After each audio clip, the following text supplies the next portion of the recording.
המראות בקיבוץ בארי לא מראות רעים? המראות בעזה נוראים גם. נכון? אוקיי. אבל לא מספיק, צריך הרבה יותר. אתה מדבר על תינוקות מתים? או שאתה מדבר? הרבה. הרבה. קשה, אה? כן, קשה. שיחה הופכת להיות קשה. אתה מבין שזו דעה קיצונית בעולם. אני מבין שזה טוב. שוב.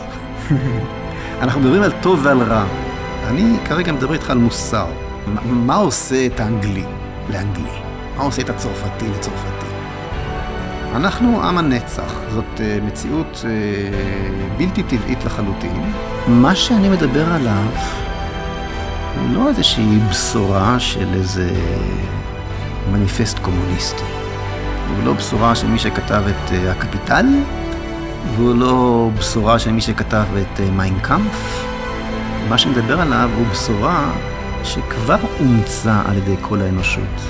הרי כל תרבות המערב מבוססת על התנ"ך. אני לא טוען שאתה כזה. אני הבנתי. כן. אני פשוט יהודי. זה הכל. ואני מודה לך שבנחת אנחנו... כי רק מתוך הדבר הזה אפשר בכלל להתחיל להבין מה קורה פה. האורח שלי היום הוא חבר הכנסת לשעבר משה פייגלין. משה הוא פוליטיקאי ופרשן פוליטי, הוא בעל האתר וערוץ התוכן ישראל מחר, והוא אחד המוחות המבריקים ביותר לישראל לענייני החיבור בין דת ומדינה וזהות יהודית. מה שלומך, משה? איך אומרים? ברוך השם, ירחם השם. לגמרי.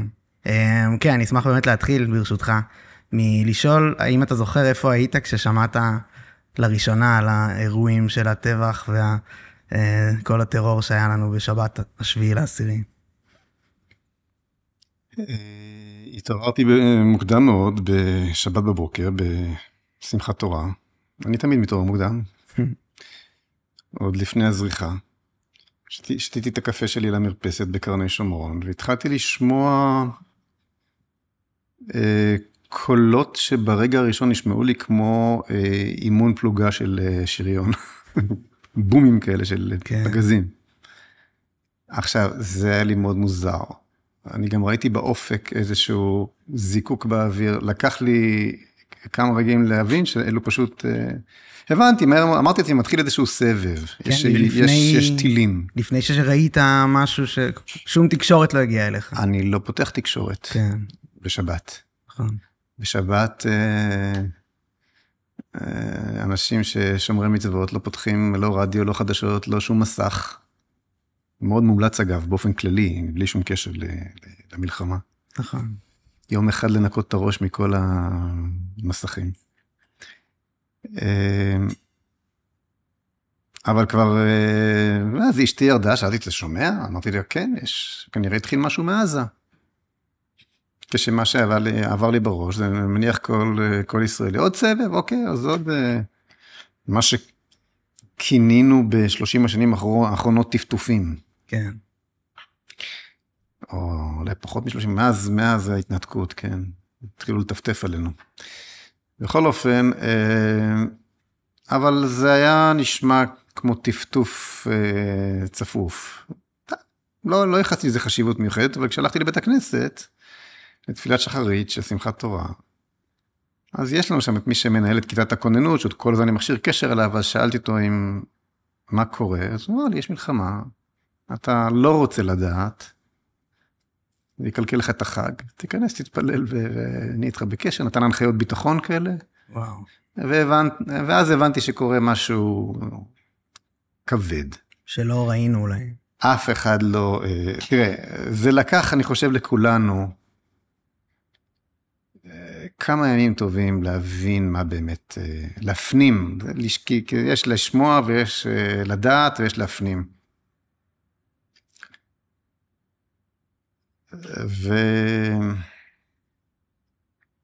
וזוועה כזאת, אף אחד לא העלה על דעתו. אף אחד לא העלה על דעתו. למעט, אני חייב לומר, חבר הכנסת לשעבר מיכאל בן ארי,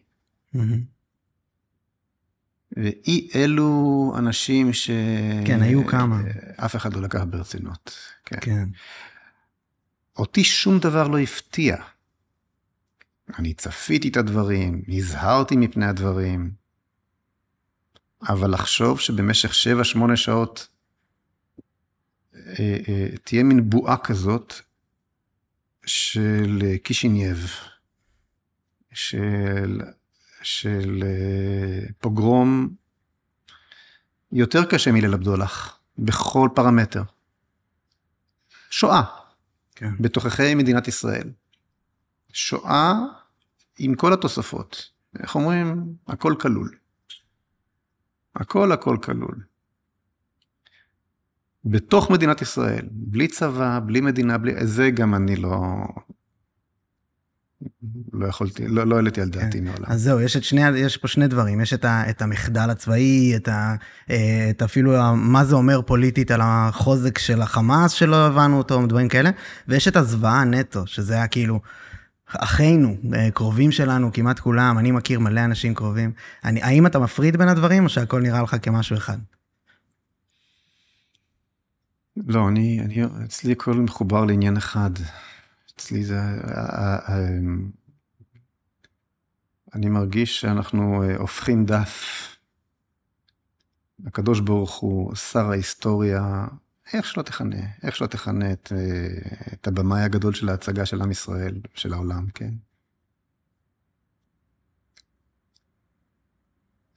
אני לא חושב שיש ישראלי אחד שלא עבר עמוד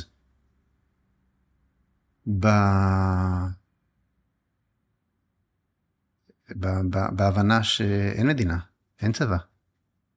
אנחנו לא באמת חשבנו שיש לנו צהל הגדול עם הטכנולוגיה המתקדמת וכל, יש על מי להישען, אין על מי להישען. אין על מי להישען. זה מה אבל המסקנה? אני חושב שזה, אני חושב את הטלטלה הזאת, אני לא מאמין שיש מישהו שלא עבר. אני לא רוצה עדיין להיכנס לזה, אנחנו נגיע לזה, כי תרשה לי להפתיע אותך, שמהצד שלי, יש לי כל מיני חברים ואנשים מהשמאל דווקא, שלא הפכו את הדף כמו שציפיתי, בהקשר של במה התעסקנו, וזה קרה לנו, אבל לפני זה... לא, אני עוד לא מדבר על זה בכלל, אני מדבר על משהו טרום זה. אוקיי. אני כרגע לא מדבר על תפיסות עולם, השקפות, שמאל, ימין, דתיים, חילון, אני לא מדבר על זה בכלל. בהיסטוריה חשבתי שאתה מתכוון. אני מדבר על ההרגשה הבסיסית ביותר של הישראלים, של אזרחי המדינה, או של היהודים בישראל, שיש מעליהם איזה משהו רחב יותר ששומר עליהם, שנקרא מדינת ישראל. הבנתי. צבא הגנה לישראל. אתה יכול להיות ימין, אתה יכול להיות שמאל, אבל זה... כן. אם אתה לא... אם אחרי המראות האלה, היה חביבי, 8 שעות, 7 שעות, זה לא משנה כבר, כן. אין הגנה. כן. אין הגנה מפני פוגרום, מפני שואה. אתה מדבר על אשליית הביטחון אני מדבר על... אשליית הביטחון היא ביטוי קטן לעומת מה שהולך פה, מה שקרה פה. אז מה, איך אתה רואה את מה שקורה? הייתה פה שואה. כן, אבל... הייתה פה שואה. אנחנו מדינה שקמה כדי שלא תהיה יותר שואה. אנחנו מדינה שקמה והשתיתה את כל צדקת קיומה על השואה. כל VIP שהגיע לישראל, דבר ראשון לקחנו אותו ליד ושם. כדי להסביר שהנה, בלי מדינת ישראל, יש שואה. כדי שלא תהיה שואה, יש מדינת ישראל. לכן יש לנו גיוס חובה, ולכן חיל אוויר, ולכן צבא, ושריון, ואתוס הביטחון, ואנחנו זורקים, המדינה הזאת קמה על יסוד אתוס הביטחון. אתוס הביטחון, לכן יש לך כל כך הרבה רמטכ"לים שהופכים להיות מיד פוליטיקאים וראשי ממשלות ושרי ביטחון. רמטכ"ל זה חצי ראש ממשלה. בעצם רמטכ"ל זה ראש הממשלה, שזה אסון בפני עצמו. אנחנו צבא שיש לו מדינה בפועל, כבר שנים. נכון. אז כל זה קרס. בתחושה שלנו כאזרחים. כן. אנחנו חזרנו להיות היהודים חסרי המגן, בקישינייב. כן.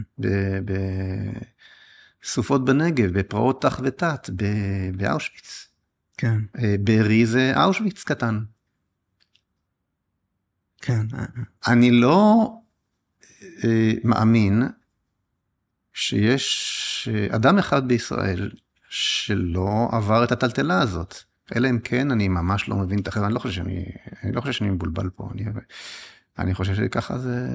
כן. פה קרה משהו מאוד מאוד בסיסי, שאותו אתוס ביטחון שבנה את החברה הישראלית, התרסק לגמרי, התעדה. כן. זה דבר ראשון, מה שקרה. נכון. זה לדעתי משהו שהוא עוד לפני כל פרשנות, עוד לפני כל מחלוקת. זה קרה לכולם. זה קרה לכולם. בזה אני לגמרי מסכים. זה כן קיבל קונטרה של התגייסות המונית להצלת התחושה הזאת, אבל אני לגמרי מסכים בהקשר הזה, לגמרי כל האזרחים אני חושב מרגישים את זה, אבל האם אתה חושב שזה הזמן להתעסק במי השם? תראה, זה מה שנקרא הטריקי, של הטריקית, כן? כן. כי מצד אחד, חס וחלילה, אנחנו במלחמה. אבל אם אתה חושב שהיא, ומשוכנע, שמי שאשם לא מסוגל לנהל את המלחמה הזאת, כי הוא עדיין בתוך הקונספציה שבשלה הוא עצמו הוביל אותנו לאסון, כן? אז מה תעשה? תשתוק, תצעק, מה אתה אמור לעשות בסיטואציה כזאת? זאת אומרת, אם יש נניח מלחמת יום כיפור, תפסה אותנו בהפתעה, משבר גדול, לאף אחד אין ספק שהמלחמה עכשיו, כן, מרגע שהיא פרצה, מנוהלת על מנת לנצח, על מנת להכריע את האויב, על מנת להציל את מדינת ישראל. לאף אחד אין מחלוקת לגבי המציאות. יש אולי מחלוקות טקטיות, יש את מתקפת הנגד הכושלת של השמיני באוקטובר, ואחריה הצליחה של שרון, ואולי היה צריך לעשות כך, ואולי צריך לעשות אחרת, וחיל האוויר לא תפקד נכון בהתחלה, אוקיי, ותוך כדי המלחמה מחליפים גנרלים, שולחים את בר לב לתגבר את חזית הדרום, בסוף באים חשבון, אם יש צריך, או אם מישהו. אין מחלוקת על תמונת המצב הרחבה הכללית, אין מחלוקת לגבי מה היעד, יש ניהול טקטי, ברור שבסיטואציה כזאת, אין שאלה מי אשם, מה אשם, תשאיר את הכל לאחר כך, אם מישהו ברגע זה מתפקד לא טוב, תן לרמטכ"ל להחליף אותו, תן לשר הביטחון, תוך כדי קרב, תגבר להחליף, גורודיש יותר טוב, גורודיש פחות טוב, וכן, אחר כך תבוא חשבון ותלך. אבל זה לא המצב עכשיו. זה לא? זה ממש לא. כי אתה חושב שהמלחמה מנוהלת לא נכון. אין מלחמה. אין שום מלחמה. נכון. לא נכנסנו לשום מקום. אין שום מלחמה. כן. אבל יש כן הקשר של PR פוליטי, דיפלומטי בין כל האומות. אין שום מלחמה. להבנתי, האוחזים בהגה בכלל לא מבינים את תמונת המצב. את גודל, עומק, רוחב הסכנה, מנגד, מזמינים לכאן כוחות זרים, לקבל בפועל את הפיקוד על צהל, מה שלא היה מעולם בסכנות שלכאורה גדולות הרבה יותר. לא ב-48, לא ב-56, לא ב-67, לא ב-73, מעולם לא הזמנו כוחות זרים להילחם על הגבול שלנו. בלבנון נראה לי שהיה תגבורת אמריקאית. ההתערבות האמריקאית היחידה שאני מכיר, היו כל מיני התערבויות. האמריקאים תמיד בחשו לנו מי פחות מי יותר. בדרך כלל בזמנתנו. אבל אולי הדבר הבולט ביותר היה הבקשה האמריקאית משמיר, שלא להגיב לטילים של סדאם חוסיין ב-91, אם אני לא טועה. מלחמת המפרץ הראשונה, ולתת לאמריקאים לגבש את הקואליציה שהם ביקשו, ולטפל בזה בעצמה, ושמיר, למרבה הצער, הסכים. אנחנו כולנו נכנסנו לניילונים, כן. והאמריקאים כביכול הגנו עלינו, במסגרת המתקפה שלהם בעיראק, כן. שהייתה שנבעה כל כולה מאינטרסים אחרים לחלוטין מההגנה שלנו, כפי שקורה היום, אגב. בדיוק כמו היום. בדיוק כמו היום. נכון. גם אז זה היה נפט, אגב. נכון. לא מצאו בעיראק שום דבר ממה שהם אמרו שיש שם. חד משמעית. אוקיי. בפעם השנייה, אגב, זה היה אחרי התאומים, קשו את הכל, לא רק חצי וכן. מכל מקום, זה היה הדבר הקרוב ביותר, שבכלל בעיראק על משהו שלכאורה קשור אלינו. פה, תיכנס לקריה. אתה כבר רואה שם גנרלים אמריקאים, סובבים עם שמירה סביבם, בתוך הקריה, כאן. כן. דיוני הקבינט המלחמה מתנהלים עם האמריקאים בתוכו. זה הרי ברור שנושאת המטוסים פורד, כן, פורד. זאת שהיא לא מהרגע להרגע החלה לשייט הנה. ברור שהיא התחילה לשייט הנה קודם לכן, בגלל אינטרסים גלובליים אחרים של ארצות הברית. תרצה להיכנס אליהם. אבל הם לא כאן כדי להגן על העיניים היהודיות היפהפיות שלך. יש פה משהו שלא היה מעולם, שזה 14 חטופים אמריקאים בעזה. שזה חסר תקדים בהקשר הזה, ולהם יש חוזה, למרינס, כאילו, יש חוזה עם המדינה, שאומר בתוך השבועות שלהם, לא משנה איפה אתה בעולם, האמריקאים ישלחו אליך כוחות להביא אותך. טוב, בסדר, שישלחו. שיקחו אותם, שיחזרו הביתה. זה לא הסיפור כאן. עם כל הכבוד, זה נחמד, זה יפה, זה מכובד. זה לא הסיפור כאן. לא? לא. הרצון לדעתך הוא להשתלט על הכוח שלנו? יש כאן אינטרסים גלובליים רחבים מאוד, להפוך את ישראל לגרורה אמריקאית הוא אולי אחד מהם, אבל אולי נשאיר את זה להמשך, כי זה, העובדה הפשוטה שיש כאן פתיחת שערים לכוחות זרים לבוא ולהילחם עבורנו, ברמה שלא נראתה מעולם, מול סיכונים שהם לכאורה הרבה יותר נמוכים. באיזה מדד? ב-73, ב-67, במלחמת השחרור. כן. עמדנו... מול מדינות. צה"ל היום הוא טכנית, צה"ל מעולם לא היה יותר חזק כמשהו היום, לכאורה. יכולות שלא יתוארו. מעצמה, לפי פרסומים זרים, גרעינית. חיל אוויר עם F-35 ועם יכולות, מה השאלה בכלל? וכל זה מול מה? מול בכל זאת, אחרי ככלות הכל, לא צבאות עם חילות אוויר ועם אוגדות שריון. כן. שבכל זאת אבל ביצעו את הזוועה הכי גדולה שראינו. אז מה עושות פה נוסעות מטוסים? 2 כבר, כן? ועוד אוניית פיקוד ושליטה שמתקרבת לך. אתה רוצה להגיד לי שכל זה בגלל החמאס בעזה? לא, לא. וואו. לא, לא. אני קניתי את זה עד עכשיו. מעניין אותי למה. כי יש פה משהו שצריך לשים על השולחן כהנחת יסוד. אני רוצה להיכנס למה הזה, אבל אני רוצה ללכת לשלב שלב. כן. אפשר רק, אני אגיד רק את מה שאני רואה שאולי אנחנו צריכים להיסגר עליו לפני כי יש פה, הוא יושב באמצע, שזה אתה, יש לך את הנחת היסוד של החשיבות הריבונית היהודית בישראל, שעליה אולי לא כל העם מסכים, אולי גם לא כל מאזיננו. אני לא בטוח שאני רואה את הזוועה בכוח חיצוני פה ששולט אם הוא עושה טוב. אם אנחנו מחליטים לסגור את המדינה ולהעביר את המפתחות לאמריקאים, כפי שככל הנראה נתניהו החליט, חד משמעית, חד משמעית, אוקיי? אז כן, אז אני אשמח שתסביר. אני מעריך טוב, תשמע, האמת היא שאני נמצא כל הזמן בהתלבטות, אני לא רוצה לייאש את הציבור, אני לא רוצה לזרוע מורך, אבל מצד שני, אני כן רוצה שאנשים יבינו מה קורה פה. חשוב מאוד בעיניי. אתה נמצא כל הזמן בציר הזה שבין הצורך לעודד ולשמח. אולי באמת אני צריך להתחיל קודם כל מהמקום האופטימי שבו אני נמצא. אולי זה כדי לתת את המסגרת הנכונה לכל הנקודות השחורות שבפנים. מקובל.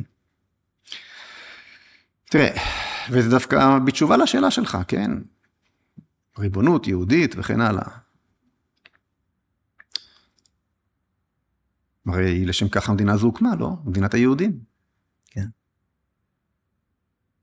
אז האם אנחנו את הנחת היסוד הזו מעמידים בסימן שאלה? יכול להיות. אני לא נגד. אני אמרתי לך, כשבשיחה המקדימה שלנו, אתה יכול, איך אפשר לדבר על מה שאתה רוצה. נכון. אני אף פעם לא צנזרתי, או אמרתי לאיזשהו עיתונאי, עם הנושא הזה או הזה, אל תדבר איתי.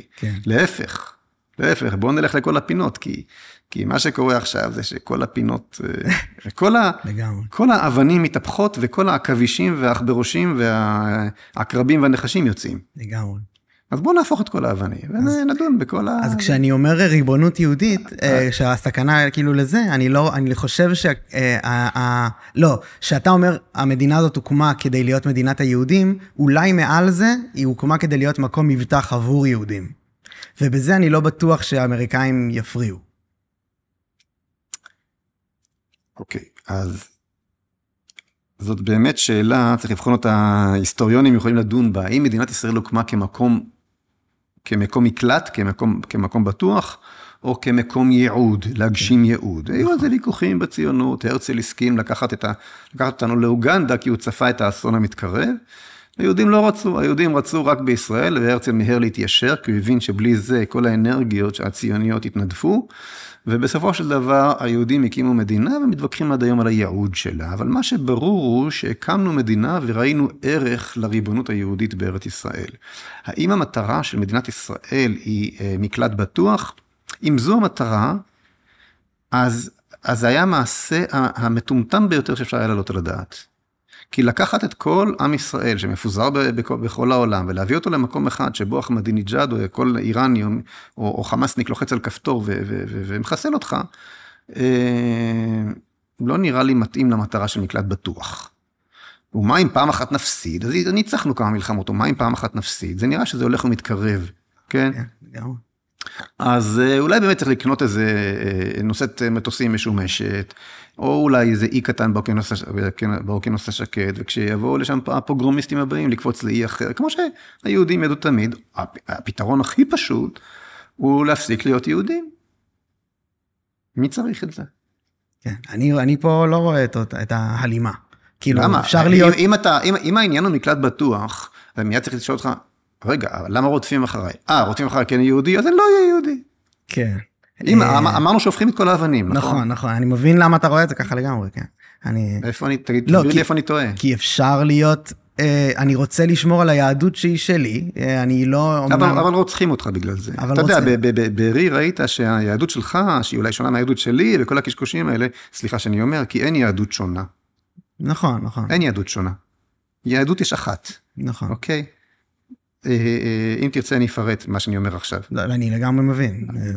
אני לא בטוח, אבל אני אשמח לפרט. אבל בסופו של דבר ראינו את הילדים של מי קשרו ביחד ושרפו שם. כן. אוקיי, אותם לא עניינים אם הילדים האלה באו מבית אל או מבארי. נכון. אם יש להם פאות לחיים כאלה, והם שרים שירים של דתיים, או יש להם דגלי גאווה בחצר, והם תל אביבים כאלה שינקינאים, לא עניין אותם. נכון. ממש לא עניין אותם. אז לא יעזור לך. יהדות שלי, יהדות שלך, לא יעזור לך. כל עוד אתה יהודי, ירצו להרוג אותך. כתוב לך למצח יהודי, גם אם יש לך עגילים וקעקועים והכל, כתוב לך למצח יהודי. אולי גם אם אני אתגייר. גם, ברור. בדיוק. גם אם הצטרפת, אפילו חרשת את הסודות של היהודי. אם היית תאילנדי, גם. בדיוק. אז מה אתה צריך את זה? מה אתה צריך את זה? אני חושב שזה מסורת. אני נושא את זה איתי בלי, אם אני רוצה ובין אם אני לא רוצה, כאילו. וירדפו אותי על זה בכל מיני מקומות בעולם. רבים ניסו ועלתה בידם. נכון. אבל אז לתת מדינה שאני רואה את הסכנה בקיבוץ כל היהודים למקום אחד, זה מסוכן, אבל אני יכול להגן על עצמי מפוגרומים של אנטישמיות שכנית שקורית בכל מיני מקומות. באירופה, לא, אבל אני אומר לך, קודם כל אמרתי לך שאולי, להביא את היהודים לכאן, זה מעשה שלא עושה שום שכל מבחינה ביטחונית.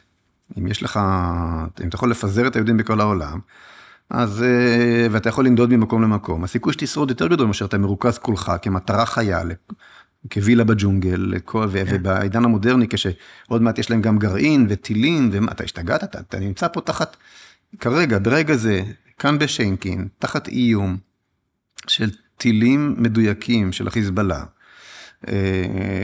סדר גודל של 3,500 טילים ביום, לא משחק שיש לך כרגע בעזה, שום דבר לא יכול ליירד דבר כזה, אתה תהפוך פה לאיי חורבות, אתה נמצא פה תחת איום איום ונורא, מה הייתה החוכמה להביא את כל עם ישראל לתוך הבלגן הזה? אם העניין הוא מקלט בטוח, אז היינו צריכים לעשות את מה שרוב היהודים עשו, ולהגיר לאמריקה, להגיר לאוסטרליה, להגיר למקומות אחרים, ארגנטינה, כאלה, לא? ואם עדיין, ומכיוון שעדיין יש אנטישמיות, כמו שאנחנו רואים גם במקומות האלה, וקשה, ועכשיו היא עוד הולכת להיות קשה פי כמה, אז אולי נכון ללכת לפתרון, שרוב עם ישראל כנראה פעל לפיו, כי אנחנו הרי עם הנצח, עם בין 3,000, כמעט 4,000 שנה, ובכל זאת עם מאוד קטן, כנראה שרוב היהודים בחרו בפתרון של לא להיות יהודים, או פשוט נטבחו. אבל יש הרבה מאוד יהודים לשעבר, כן? כן. אז אולי אנחנו צריכים לשאול את עצמנו בעצם, למה להיות יהודי? למה להיות יהודי? כן, אתה מעמיד אותי מול השאלה הזאת, זה באמת קשה. כן. קשה לענות. אבל על הזהות הריבונית היהודית בישראל... אבל אתה רוצה לעזוב את השאלה הזאת ולחזור... לא, אני יכול לענות עליה, אני פשוט חושב זה לא כזה בחירה, יש מצב נתון, שאני יהודי כבר ונולדתי ככה, ואני בשל זה רודפים אותי, ואני יכול לשאול את השאלות האלה, פשוט עכשיו אני רק חושב על המאזינים, שאני חושב שהגענו לזה מתוך זה שאתה אמרת על, כאילו עכשיו אני מבין למה אתה קורא לצורך העניין לכיבוש עזה, שמעתי אותך אומר בימים האחרונים, שאנחנו צריכים לשטח שם בשביל להיכנס וזה, כי אתה רואה ייעוד בשונה ממקלט, אתה רואה שיש פה ייעוד בעלייה היהודית, ואני אשמח להבין למה. אני לא... אפשר כאילו גם בדרך אחרת. השקעתי די הרבה זמן, ואני חושב שבצדק, כדי להפריך את רעיון המקלט. רעיון המקלט לא עובד. הוא לא עובד כאן בארץ ישראל, ואם אתה באמת רוצה לפתור אותו, הוא גם לא עובד בזהות היהודית.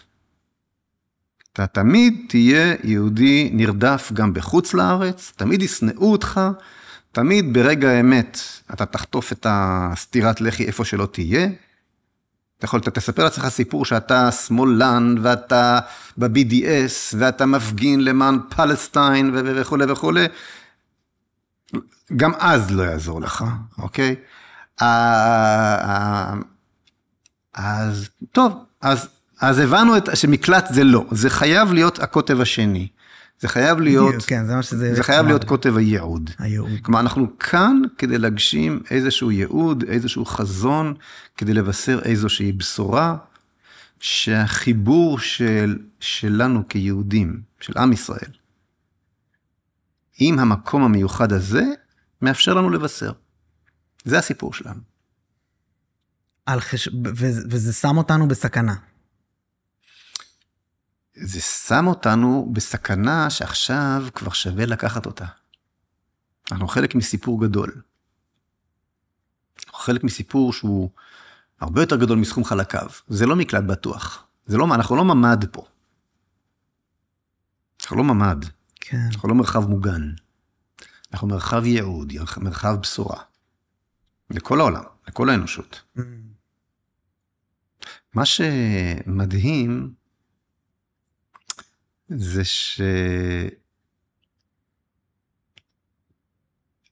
מי שהבין בצורה הכי ברורה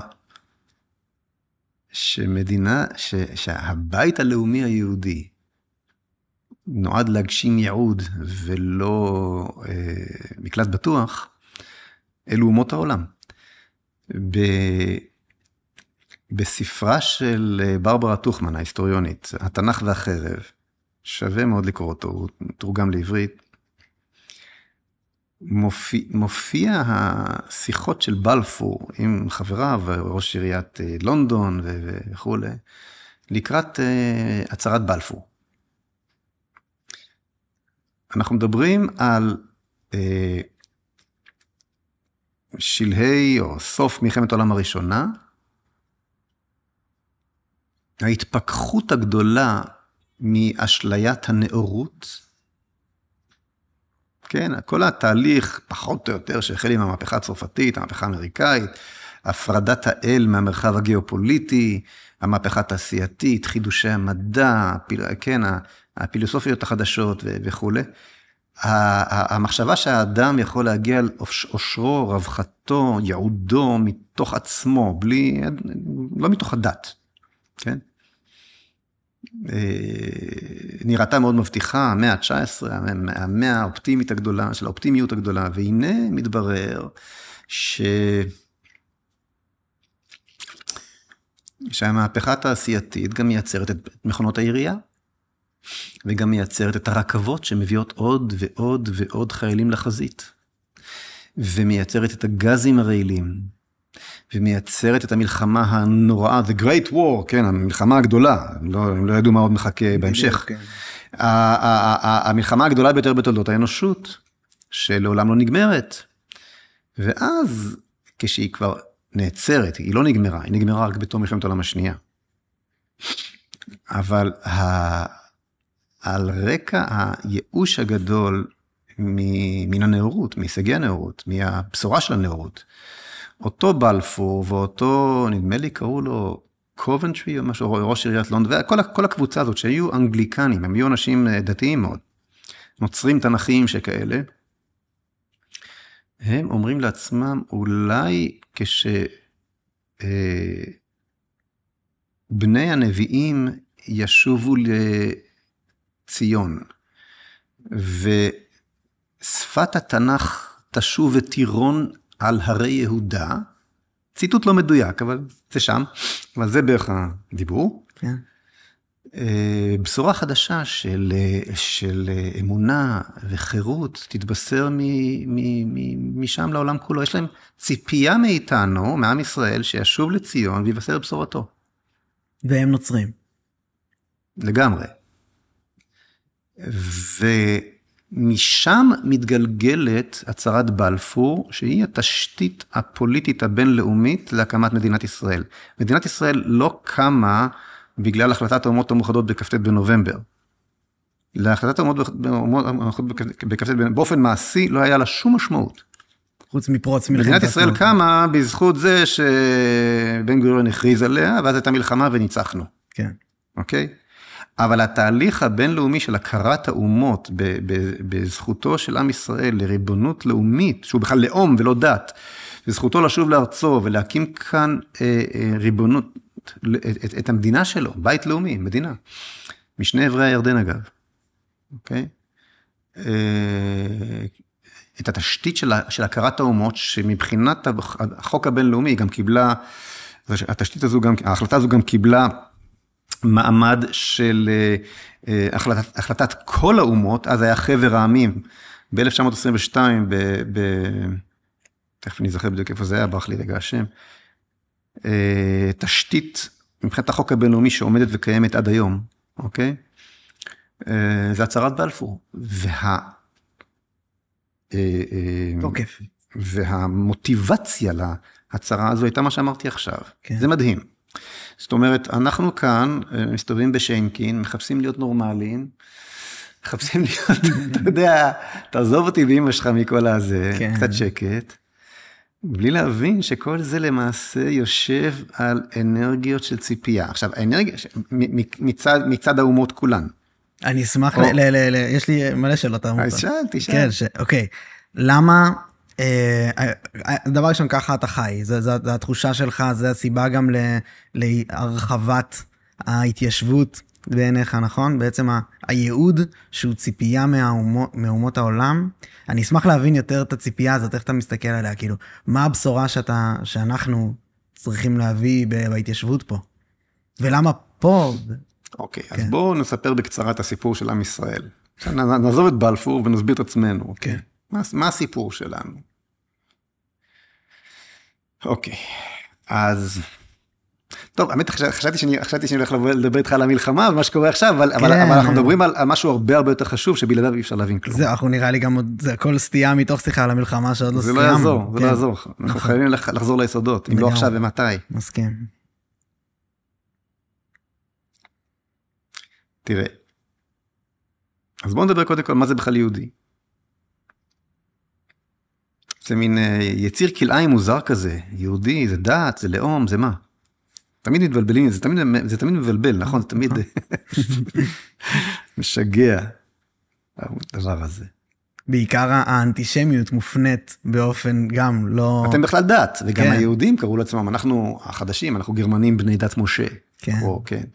או אחרים אומרים, לא, אנחנו רק עם, בלי דת, עם נורמלי, אז בואו נעשה שלום, חצי חצי, אתם תיקחו קצת, אנחנו קצת, ועזבו אותנו במנוחה, ונתחיל לחיות כמו בני אדם, בלי כל הבלגן הדתי הזה, והמתנחלים המוזרים האלה, שמסבכים אותנו עם כל המלחמות האלה, וזה. כן.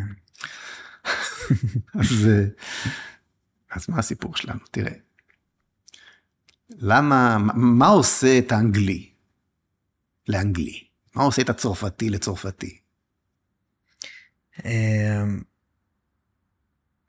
מעניין. האם זה כאילו בעיניך מקבץ של הרגלים קבוצתיים? לא, תשובה הרבה יותר פשוטה. מה שעושה את האנגלי לאנגלי, זו אנגליה. כן. הצרפתי, הצרפת. כן. המיקום הגיאוגרפי שבו הוא נולד. הדבר הראשון זה האדמה שעליה הוא נולד. האדמה, מתוך האדמה נולד העם. כן. כמובן שיש לזה, יש אלמנטים נוספים, אני עושה את זה מאוד מאוד סכמטי, אבל זה הבסיס. מה עושה את היהודי ליהודי? אדם שלו, כאילו. יש גם את ההיבט האתני. כן. אנחנו כולנו צאצאיהם של אברהם, יצחק ויעקב. בסדר. אבל זה יש משפחה, זה שבט. מה עושה אותנו לעם?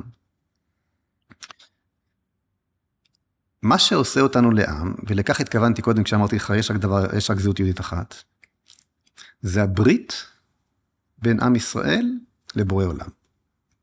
הברית הזאת היא זו שהופכת אותנו לעם. היא באה לידי ביטוי באופן אישי בברית המילה, כן?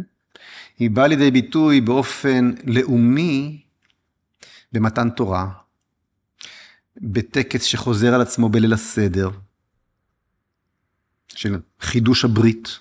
זה העניין של קורבן הפסח, שהיום שנקרא הפסח, כל המושג פסח, הכוונה היא לקורבן הפסח, שהוא בעצם קורבן לאומי, בשונה מכל שאר הקורבנות. היום זה בא לידי ביטוי בליל הסדר שמחליף את הטקס של... אבל הברית האישית, הברית הזו היא יסוד הזהות שלנו. מי שמפנה את גבו לברית, בצורה כזו או אחרת נשמט מעם ישראל כעבור דור או שניים לכל היותר. לאורך כל הדורות. הברית הזאת באה לידי ביטוי בקבלת התורה בהר סיני, ושוב במעמד הברכה והכללה כשנכנסנו לארץ ישראל בשכם, בין הר גריזים והר עיבל. אגב, את המזבח שבנה יהושע בהר עיבל, באותו מעמד, מיד כשנכנסו לארץ, אחרי 40 שנה במדבר, מצא הארכיאולוג פרופסור אדם זרטל, השמוצניק, אוקיי? וכמובן כל האקדמיה הישראלית אמרה, לא, זה לא, זה, אבל זה, מה לעשות, זה. ומאושש מכל בדיקה מדעית שלא תהיה. כן. שמוצניק, צריך להגיד רגע מה זה, זה שזה כאילו התנועה. השומר הצעיר. השומר הצעיר, שמוץ, שמאלני. כן, הוא לא חיפש אותו, הוא מצא במקרה. הוא לא חושב שזה קיים. כן. לפניו, אגב, הגיעו לכאן בתחילת המאה ה-20 ארכיאולוגים תנכיים, נוצרים, אמריקאים, גרמנים, וחיפשו את המזבח ולא מצאו, הוא מצא. כי הם חיפשו, בגלל שהוא לא חיפש, הוא מצא, כי הוא...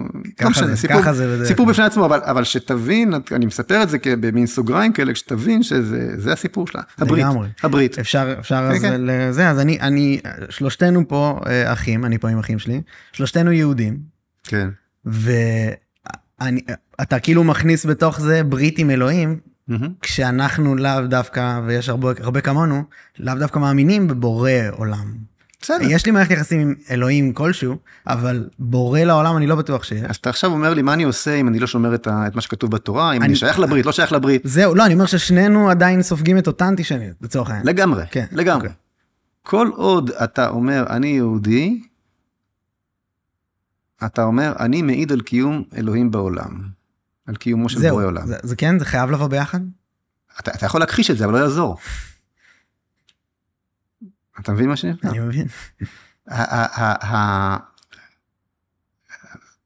כתוב, עם זו יצרתי לי, תהילתי יספרו, או אתם עדיי. אנחנו עם הנצח, זאת מציאות בלתי טבעית לחלוטין, זאת מציאות שנוגדת את כל חוקי, הקיום הנצחי שלנו, מטריף את הדעת של כל האנטישמים, ושל כל, מצד אחד, ומעורר הערצה של כל הלא אנטישמים, מצד שני, שמבינים שאנחנו העם שנגע בנצח. וסוד הנצח הזה, הוא שאנחנו לא עם טבעי שצמח מן הארץ, אנחנו עם על טבעי שצמח מתוך ברית בינו, לבין האקזיסטנציאלי, לבין אלוהים. ואתה יכול להגיד שאני אתאיסט, ואני לא מאמין באלוהים וכו' וכו', אבל כל עוד אתה חלק מהעם היהודי, אתה חלק מהעדות על קיומו של האל. אני מנסה להבין, זה דבר והיפוכו. כן, האם אבל בעיניך... ובשל הדבר הזה, יתקיפו אותך, בין אם תהיה כזה או בין אם תהיה אחר. שאלה אם אתה מקבל אותי, כיהודי לכל דבר, גם אם אני לא מאמין בבורא עולם, ולא מקיים מצווה. ברור. טוב שאתה שואל, כי אני אפילו לא עליתי לדעת להסביר את זה, זה מובן מאליו. כן, אוקיי, זה הרגיש לי שצריך להבהיר, אוקיי. אני שמח שאתה, כן. אז כן, אז אוקיי, אז יצאנו לכל הסיפור הזה מתוך באמת סיבה לאנטישמיות, שמאגדת את כולנו, נכון? אז כאילו... אז הסברנו קודם כל מה זה יהודי. בדיוק. עכשיו, למה? אז למה אלוהים צריך את היהודי? וזה יהיה גם אבל הסיבה ללמה להתיישב פה, ואיך אנחנו האור לגויים. כן, אני לאט לאט מתקדם לשם. כן, נשאר לי פתוח ואני כאילו מת להבין את זה. לא נשאר שום דבר פתוח. אני חושב שזו שיחה מאוד חשובה. ודווקא כאן בשנקין. בדיוק, כן. טוב.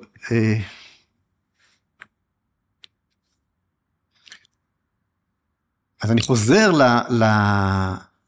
בעצם מה אלוהים צריך להקים עם וכל הסיפור הזה ולבוא איתו בברית ולתת לו תורה וכל זה.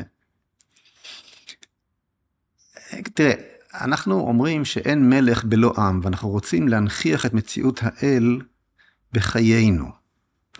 ואני מיד אומר כשאני אומר את המשפט הזה אז אנשים אומרים, רגע, אתה רוצה שכולנו נהיה דתיים? היהדות היא לא דת. יש כאן משהו הרבה הרבה יותר רחב. אבל אנחנו כולנו רוצים להיות אנשים ועם שיש לו אלוהים. איך אומרים בכדורגל? הוא אין לו אלוהים. נכון? כן.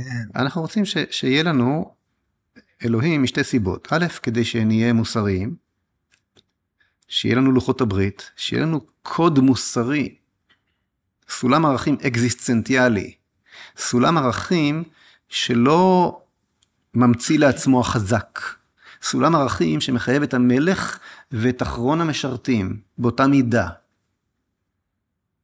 מה שהופך את כולם לבני חורין. כן.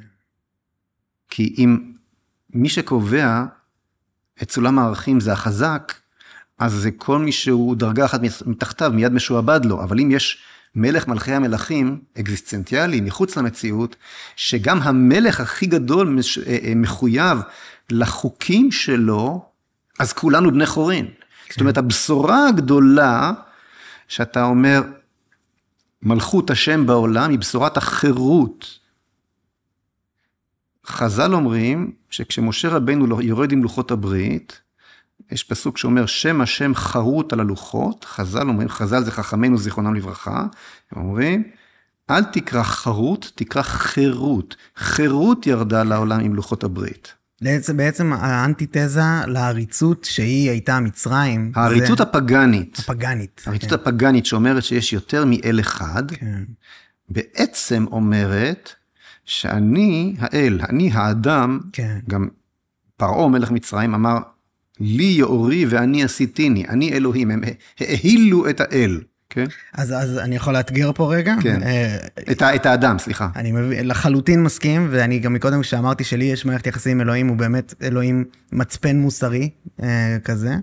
אני חושב אבל שאנשי הפרי פלסטיין בעולם מרגישים אותו דבר, ואני חושב שגם לחמאסניק הכי פנאט, הוא שם אלוהים מעל האינדיבידואל. חד משמעית. אז עם זה אני פה הייתי שמח להבהרה, איך זה מסתדר לך ביחד. כאילו אני רואה פה בעיה שורשית אולי יותר. אנחנו נצטרך הרבה זמן בשביל להסביר, אבל פה אתה כבר נכנס להבדל בין היהדות והאסלאם. כן. אבל בהתייחס למה שאמרת חד משמעית. יש לנו עסק עם האסלאם, שאולי הרבה יותר קשה מאשר עם שאר האויבים שלנו, בגלל הנקודה הזאת. אוקיי. אז בכל אופן, העניין הראשון שיש צורך בלהקים את עם הנצח הזה, זה כדי לבשר את בשורת החירות. העניין השני הוא כדי באמת לייצר לעולם סולם ערכים אקזיסטנציאלי, אובייקטיבי, שמחייב את כל האנושות. אם אתה מגיע לבית המשפט העליון האמריקאי, אתה רואה שבפתח בית המשפט העליון האמריקאי מוצב פסל גדול של משה רבנו עם לוחות הברית. יש שם הרבה פסלים, אבל זה הגדול שבהם, הוא בכניסה. החוק וסדר הראשון. הם הבינו את שתי הנקודות הללו, אומה שחרתה על דגלה את החירות, הליברטי בל, פסל החירות וכו'. כלומר, הם הבינו שאין חירות בלי היסוד הזה, של האל, ואין צדק בלי סולם הערכים אקזיסטנציאלי. וסולם הערכים הזה הוא לוחות הברית. ולא רק שאין ערכים בלי אמונה, אובייקטיביים, גם אין ערכים בלי סולם הערכים. כלומר, לוחות הברית גם בנויות באופן של מה, אתה צריך גם לדעת איזה ערך קודם לחברו. היררכי, כן. חייבת את היררכיה. והראשון הוא אנוכי השם. יש אלוהים והוא אחד. ואין עוד מלבדו. אלו שני הדיברות הראשונות. אנוכי השם ולא יהיה לך אלוהים אחרים על פניי. בלי זה אין כלום, אין כלום. עכשיו, אין מלך בלא עם כדי למלוך. צריך עם, וצריך טריטוריה, וצריך עיר בירה, וצריך ארמון. אז אלוהים אומר לך בהר סיני, שהיום הזה נהיית לעם, כי קיבלת על עצמך התנהלות מופתית, אתה הולך להיות חברת מופת, באופן שבה אתה מתנהל, שבו אתה מתנהל אחד עם השני. איך תהיה חברת מופת? על ידי כך שתקיים את התורה. אור של מופת לכל העמים. אתה הולך לכבוש את הארץ שייחדתי לי כארץ הקודש. אוקיי? מלך, יש טריטוריה, והארץ הזאת היא ארץ ישראל. רק מן הארץ הזאת אתה כעם תוכל לבשר את בשורתך, ואתה הולך להקים בעיר הבירה, בעיר הקודש, את ארמון המלוכה לבורא עולם, את בית המקדש. ואם נחזור לבריטים הללו, אז כשהם, כבר בשנות ה-20, הם מממנים, הבריטים, תקשיב טוב, אתה תיפול מהכיסא, הבריטים מממנים משכורת לאדריכל בשם יעקב יהודה, חרדי, שיעלה להר הבית, ויבצע את המדידות הדרושות, לקראת בניית בית המקדש. הבריטים. אנגליה. כן. אני לא מצליח להיכנס לראש שלהם, איך להם זה נראה טוב בשביל עצמם. כי כל מה שהסברתי עכשיו היה ברור להם. איך זה ברור להם? כי הם חיים את זה, הם תנכיים. זה גם ברור לחבר'ה שבחרו בטראמפ, והתעקשו שהוא יעביר את השגרירות לירושלים. ביבי לא רצה. טראמפ גם ויתר, אבל האוונגליסטים, קרוב ל100 מיליון, בארצות הברית, נשפו בעורפו, והוא כפה את ביבי להעביר את השגרירות לירושלים. מעניין. מתוך אותן אנרגיות שמבינות שם את מה שאנחנו שכחנו כאן. ואתה ממש מאמין בזיקה ובייעוד של הלהיות פה, על פי ההצדקות האלה, שהם הבינו אז כבר עם בלפור. בלי זה אין לנו מה לחפש פה. אוקיי. עכשיו, כאשר אתה פועל מתוך התודעה הזאת, ושוב, זו לא תודעה דתית. היהדות היא לא דת. זה חשוב להבין. זה ההפך הגמור מלהפוך את תל אביב ל100 שערים. זה לא. נכון. אוקיי? חשוב להגיד, 100 שערים נשארה דת. אנשים מודאגים מזה. זה בסדר גמור שהם מודאגים. אבל הם צריכים לקבל תשובות אמיתיות וכנות. נכון, אני מעריך את זה, כן. אוקיי? צריך מצד אחד להיות מאוד מאוד כנה ולומר את הדברים, להניח את הדברים נכון, מצד שני לא לזייף. נכון. זה מה שאני משתדל לעשות. אני מקווה. כן. אני חושב, אם לחזור לעמוד ששר ההיסטוריה העביר אותנו עכשיו בשבועיים האחרונים, מאז שמחת תורה, כן? אם אתה לא בא עם זה, אתה מול וקום נוראי. כי לא נשאר לך כלום. לא נשאר לך ביטחון. ואם אין לך לא ייעוד ולא ביטחון, ולא לאן לברוח, כן. מה נשאר? המון אנשים עדיין נאחזים במה שאתה עזרת לנו אולי להבין שהוא לא כזה יציב כמו שזה נראה, אבל זה המקום מקלט. הרבה נשענים עדיין על זה, זה מאוד כוח שאצלי בחונטה זה מאוד מורגש. מקלט? התחושה של כאילו לשמור על המקלט. איזה מקלט? תעוף מפה, הכי בטוח, הכי טוב. מה מקלט? כן. אבל דיברנו על זה כבר. דיברנו על זה כבר, אז כן, זה משהו שכן... זה סתם, זה איזשהו דמיון שאתה נאחז בכלום. כן, זה מלא אנשים ככה, זה כל מה שאני אומר. ואני אומר לך, אין לי שום דיבור עם הקדוש ברוך הוא, כלומר, אני מדבר אליו, אבל כל בוקר עם הכוס קפה, אני לא אחד שראה את האור, אני לא איזה נביא, לא מתיימר להיות, כן? אבל באינטואיציות ההיסטוריו-אמוניות שלי, כן? אומרות לי שאם לא נבין, נקבל עוד זעזוע עד שנאלץ להבין, שאין לנו על מי להישען. שזה לא מקלט. אבל כאשר נשען, נהפוך למעצמה. מיד. אוקיי. אוקיי, למה אני אומר את זה? למה אני כל כך בטוח? כי מכל מה שאמרתי עד עכשיו, אפשר להבין שלפחות חצי מהאנושות לגמרי איתך. רק מחכה שתהיה אתה. שתפסיק לפחד מעצמך ומבשורתך. אני לא משוכנע בזה. אני משוכנע בזה. הנה, כרגע הזכרתי את הצהרת בלפור, ואת החבר'ה של טראמפ, וכל, אנחנו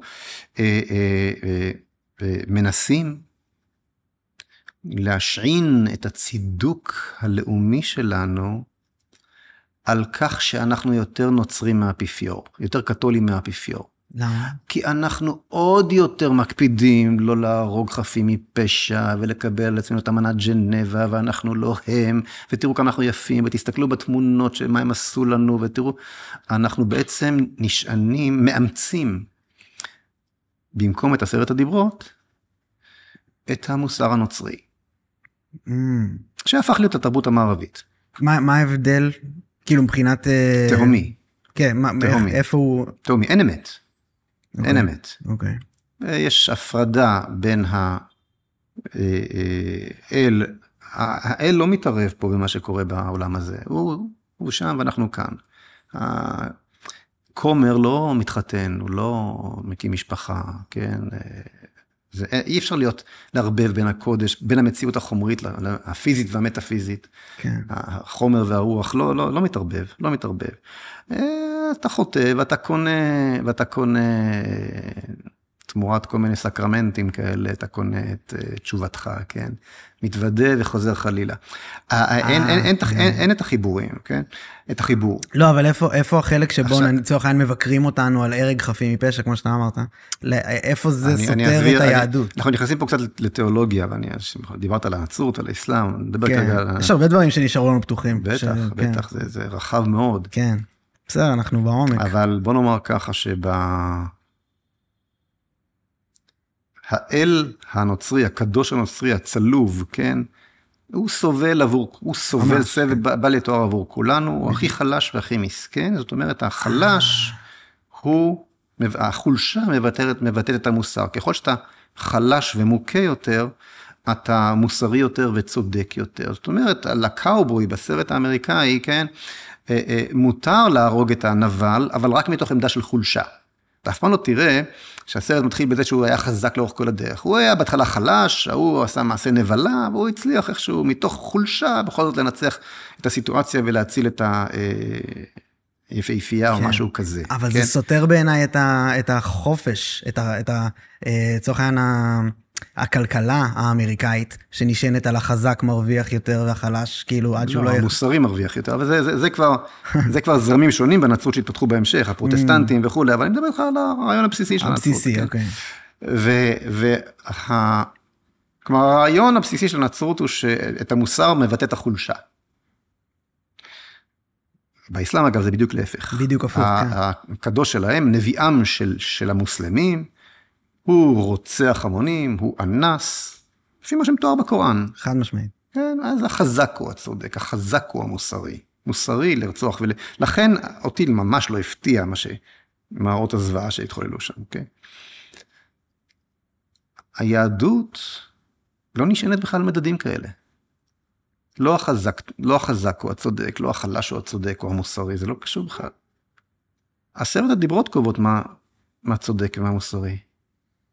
אם אתה, למשל, כדי להוריד טיפה את השיחה לקרקע המציאות, אם אתה למשל רואה שיש לך חייל שבוי בעזה, שקוראים לו גלעד שליט, והם בסך הכל מבקשים 1,027 מחבלים תמורתו, ואתה כל היום רואה בטלוויזיה את המשפחה צועקת, מבקשת, לא מבינה, ומצטרפים עצומות של כל מיני גנרלים ופוליטיקאים, וכולם, זה מצטלם נורא יפה, ליבנו יוצא לגלעד שליט ולמשפחתו.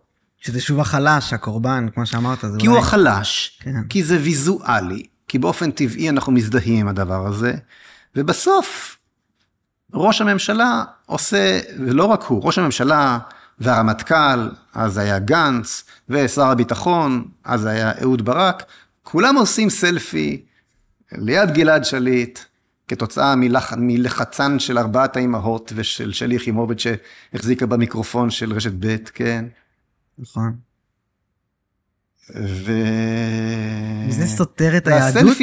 והסלפי הזה עם גלעד שליט, עושה לכולם טוב, מקדם את כולם בפוליטיקה ועם ישראל, מודה לראש הממשלה ולרמטכ"ל שהיו אנושיים ושחררו גלעד שליט, וכל מיני גנרלים מתראיינים ומסבירים שזה רוח צה"ל, לא נשאיר אף אחד מאחורה, וגם נותנים לזה איזושהי מעטפת ערכית, ואל תדאגו, יהיה בסדר. ומה לעשות? שה-1,027 מחבלים הללו, ללא יוצא מן הכלל כמעט, זו הנהגת החמאס, שחטפה לך עכשיו 212, ושרפה ילדים ואנסה נשים, ועשתה את כל השואה הזאת. אז הם היו טובים שהם שחררו אותו, או הם היו רעים? מה אתה אומר? אני רואה פה תמונה מקרו-גלובלית, של יחסים דיפלומטיים עם אומות אחרות בעולם ועם ראשי מדינות. ויש כל מיני דברים, כמו עכשיו, הלחץ האמריקאי לעשות כל מיני פעולות למען ערך השוויון. לא שאלתי אותך על פוליטיקה, שאלתי אותך על מוסר. האם זה היה מוסרי, האם זה היה טוב? אוקיי, ברמה ממש... האם זה היה מוסרי לשחרר את גלעד שליט? וואו, שאלה... האם מי ששחרר את גלעד שליט היה אדם טוב, או היה אדם רע?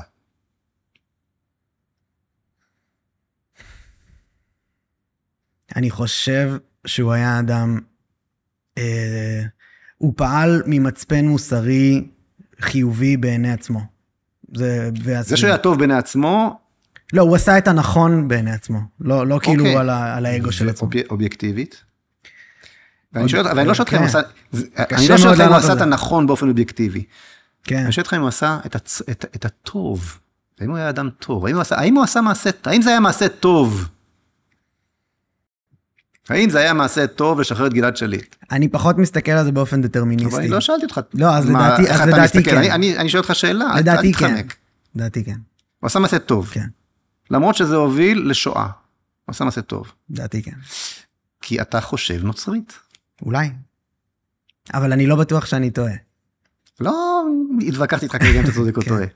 אנחנו הגענו לדוגמה הזאת כדי להסביר מה זה מוסר נוצרי. אני מבין. אתה מבין? מוסר נוצרי זה טוב, חלש, רצוי גם בצורה ויזואלית. כנראה הוליווד מאוד משפיע פה. הוליווד זה תרבות מערבית מבוססת נצרות. כן. אוקיי?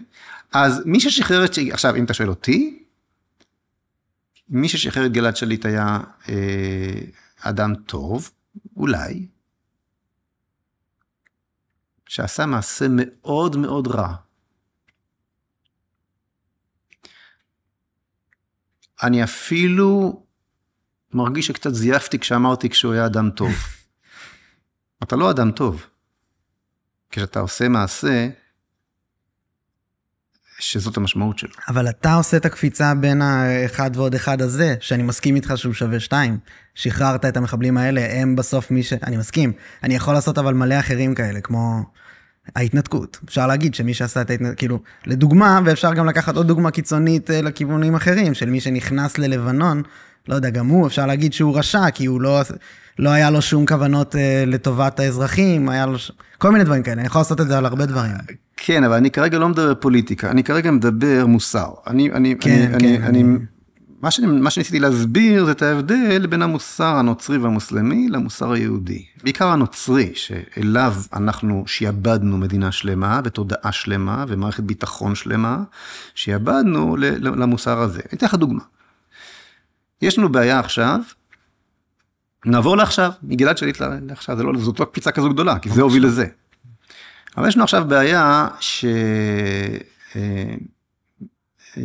יישובינו הדרומיים התרוקנו מיושביהם, חורבן גמור, והם לא יחזרו לשם, אל אותה סיטואציה, נכון? אף אחד לא מצפה מתושבי בארי לחזור ולפגוש שוב את החמאס על הגדר. אני חושב שגם לא לחזור ולפגוש את החמאס 200 מטר, או 300 מטר מהגדר, או 500 קילומטר מהגדר, כי הרי נניח שאתה עכשיו תכבוש רצועה באורך של קילומטר, ברוחב של קילומטר, ותשים שם מקלעים אוטומטיים, כמו שהיה בחומת ברלין. ומי שנכנס, נקצר. כן. טוב. כמה זמן ייקח עד שמחזות בארי יחזרו על עצמם? 10. בסך הכל בנית הגדר יותר עבה. ויותר מזה, נניח שחמאס מצעיד גני ילדים אל תוך שטח ההשמדה. ו200 ילדים מתים. מה קורה למחרת? את מי העולם מגנה? הרי החמאס כפוף למוסר המוסלמי. והוא מכריז על כך. והוא גאה בזה. הוא לא כפוף למוסר הנוצרי. אז העולם יודע שהוא לא יכול להיות מושא לביקורת שלנו בכלל. הוא בעמוד אחר. אבל אתה, הישראלי, אתה כפוף למוסר שלנו, של העולם הנאור. איך יכולת לשים מקלע אוטומטי, שזאת התוצאה שלו? תראה איזה ויזואליה איומה גרמת. תוריד את המקלע הזה.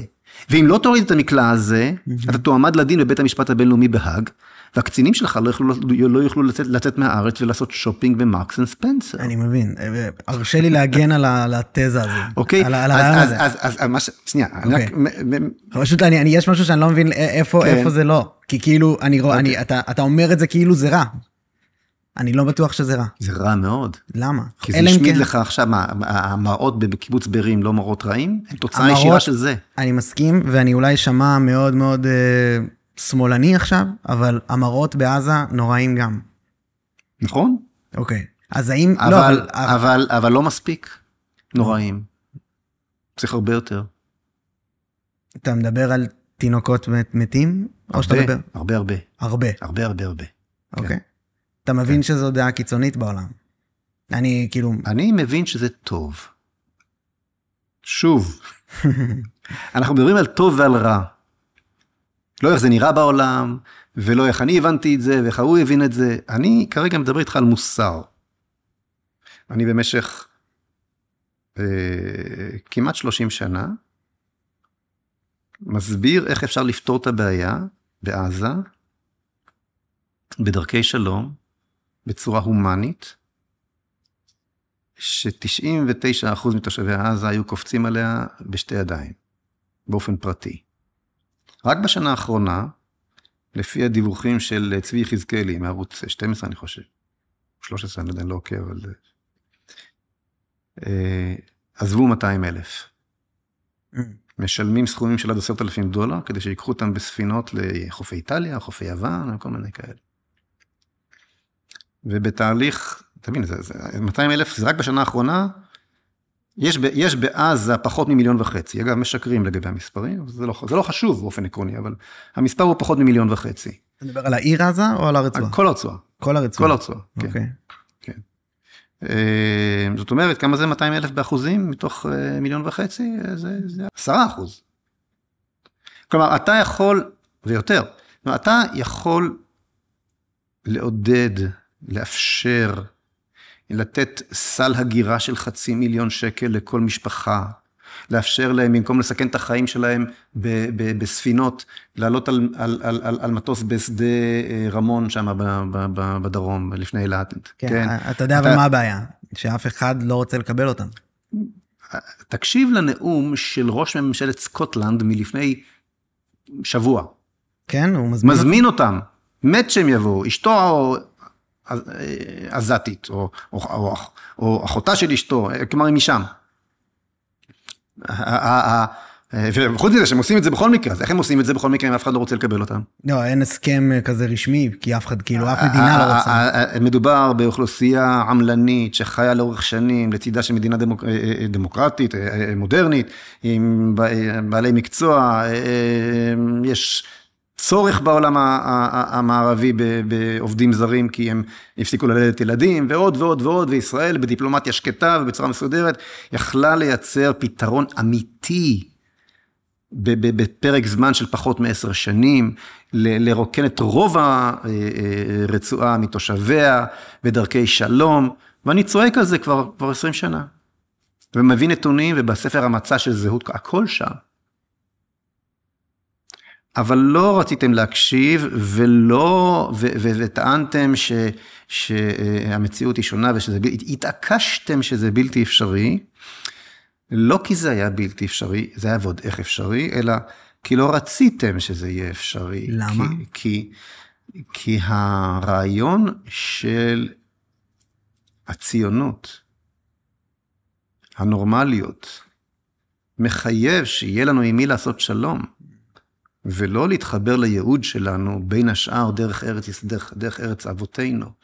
עזה היא עיר מקראית שיש בה היסטוריה יהודית של 3,000 שנה כמו ירושלים, רצופה אגב, עד מאורעות תרפ"ט. כן. ישבו שם יהודים. רוב הזמן בלי ערבים בכלל אגב. פה אנחנו נכנסים שוב לדיון הייעוד. כן, זה הכל מחובר. אבל לפני זה בשביל המאזינים. אני אומר בשביל המאזינים שנבין, אנחנו התעקשנו להנציח את המצב בעזה כדי לברוח מהייעוד. ואתה יודע מי אומר את זה? לא פחות ולא יותר מאשר האדריכל של הסכמי אוסלו, דוקטור רון פונדק, שנפטר ב-2014 אם אני לא טועה, וכמה שבועות לפני מותו שאלו אותו, הרי ההסכמים הללו, הסכמי אוסלו, אותם הסכמים שהביאו מלכתחילה את הצבא של ערפאת לעזה, וליהודה ושומרון, כן? ושאני הקמתי כנגדם את אזור ארצנו, ב-95.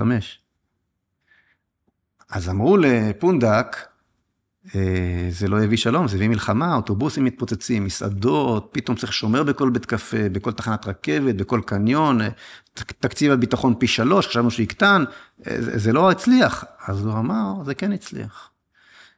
הוא אמר, כי הסכמי אוסלו, עכשיו עוד פעם, ציטוט מדויק אני אומר לך עכשיו, רון פונדק 2014, הסכמי אוסלו לא נועדו להביא שלום, הסכמי אוסלו נועדו לייצר ישראליזציה של המדינה, במקום יהוד שלה. בום. איך אומרים? מפי האתון. כן, אני חייב להגיד שזה לא מפתיע אותי. כאילו, וזה לא, ואני לא... זה הסיפור. כן. הסכמי אוסלו היו ניסיון נואש לממש את הציונות. הם לא היו אנטי-ציוניים, הם היו ניסיון נואש לממש את רעיון הנורמליות הציוני. ככה. העם ככל העמים הציוני. נראה לי שגם הרבה מהתומכים בהסכמי אוסלו יראו את זה ככה. ולכן ראית שככל שהציבור אמוני יותר, הוא מתנגד יותר. זה לא קשור לשלום ולמלחמה ולאומניות ולזה. יש קילרים בשמאל, יש הומניסטים בימין או בדתיים, יש כאלה, זה לא קשור. זה קשור לזהות. עכשיו, למה אני אומר שעכשיו אני רוצה הרבה גופות של ערבים בעזה? כי את הפתרון ההומני והצודק והנכון שיכולנו להשיג בשנים האחרונות, עכשיו הוא כבר לא פתרון. למה לא? עכשיו דווקא אולי יש פתרון יותר... עכשיו אולי תהיה הענות לפתרון הזה. כן. ככה גם נראה, אני לא יודע אם שמעת מה אומרים בממשלה. אני אומר לך מדוע עכשיו, אני אומר לך מדוע הפתרון הזה, שעליו אף אחד לא מדבר גם עכשיו אגב. נכון, על זה לא שמעתי. מה שמדברים עכשיו זה על להחזיר את עזה ממחבל B, שלקח אותה ממחבל A שהבאנו, אנחנו הבאנו לכאן את ערפאת, ה-PLO, הבאנו לעזה, בהסכמי אוסלו, והחמאס גירש אותו משם, והקים חמאסטן. אז מה שמדובר עכשיו, זה שחיילי צה"ל יקיזו את דמם כדי לכבוש את עזה, אולי, גם את זה לא יעשו. כן, לא מדברים על לכבוש, מדברים על... עכשיו כבר לא מדברים על לכבוש, אבל הפתרון שאולי בהתערבות בינלאומית, בדיוק, תחזיר אבל בכל מקרה שצה"ל להיכנס, כן. הפתרון שנחזיר את עזה ממחבל B למחבל A. לא, או שיהיה מין קואליציה כזאת של אומות העולם, שתבחר ביחד מה עושים, זה קצת דומה ללבנון. כל דבר חוץ מהאמת.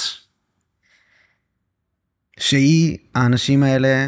שהיא גוש קטיף, שהחרבת. שם זה התחיל. שזו ארצנו, ארץ הייעוד. כל דבר חוץ מהאמת. ומכיוון שיש אלוהים בעולם, ויש אמת, אז שום דבר לא יעבוד חוץ ממנה. כי אנחנו עכשיו במצב קשה, כן, קשה. שיחה הופכת להיות קשה.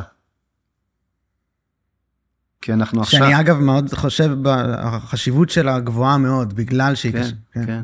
כן. אנחנו צריכים עכשיו נקמה.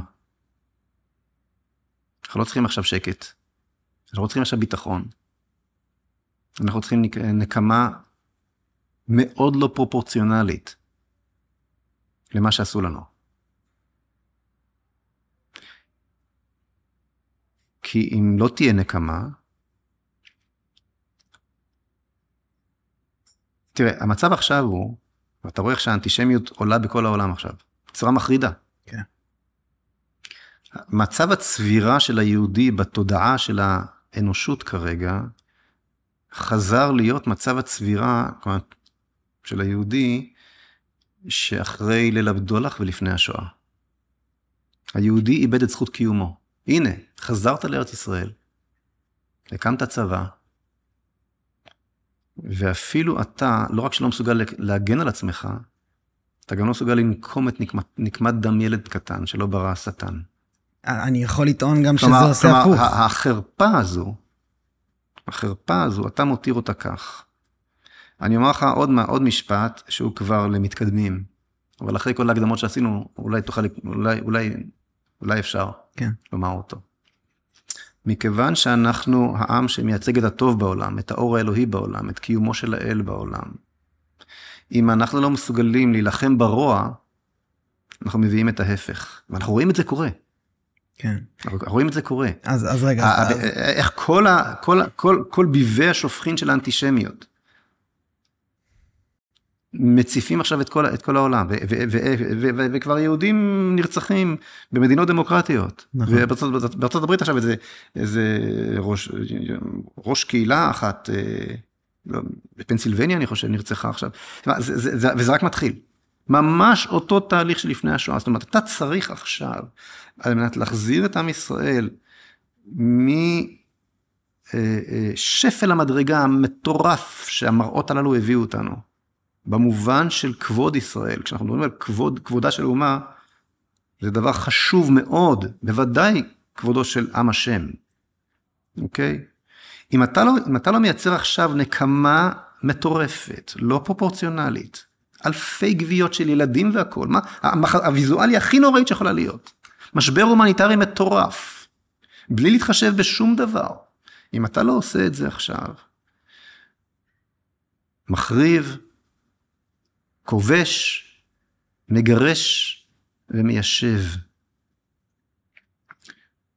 ואתה הרי לא תעשה את זה. אתה הולך לספוג את זה עוד ועוד. אין לך ברירה. אוקיי. וזה טוב. וזה טוב. לכן ההקדמה שאמרנו קודם היא מאוד חשובה.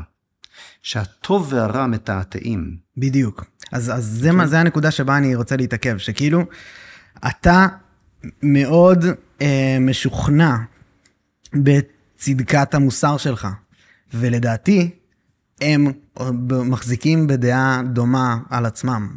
ואני... המוסלמים. האויבינו. עכשיו, אני כן חושב, אבל, מקודם זרקת את המילה אתאיסט, כשאמרתי שאני לא אוחז בזה, אז לא, אז פשוט אני לא מגדיר את עצמי בכלל כאתאיסט, אבל אני כן רואה את הנזק שאידיאולוגיות עושות. ואני חושב שבעולם ללא אידיאולוגיות כאילו, או משהו כזה, אני הייתי מאחל לעולם שבו אני יכול לראות מהצד השני את עצמי כהרשע. וזה מה שקורה פה. אנחנו נראים בעיני 250,000 אתמול אנשים יצאו לרחובות בלונדון, על אתם הרעים, תסתכלו. אנחנו הרעים. עכשיו, אני לא חושב ככה, אבל אני מבין איזה פעולות אפשר לעשות כדי לגרום לתודעה הזאת בעולם. ואני חושב שזה נזק. וגוויות של תינוקות, זה מה שזה עושה. ואני חושב בדיוק הפוך. כי אתה מדבר על כבוד. מה שמוציא אותם לרחובות, זה לא הגוויות. הרי היו גוויות של יהודים, עכשיו יש גוויות של ערבים, הם כולם רעים, אלה רעים ואלה רעים. למה אני יוצא לרחובות? למה יצאו 250,000 לרחובות? אולי בגלל החלש. למה הם לא יצאו לרחובות בגלל 250,000 ויותר בסומליה ובאפריקה? אצלנו הם יוצאים לרחובות. נכון. נכון? אנטישמיות. זאת אנטישמיות, שיש לה עכשיו במה להאחז.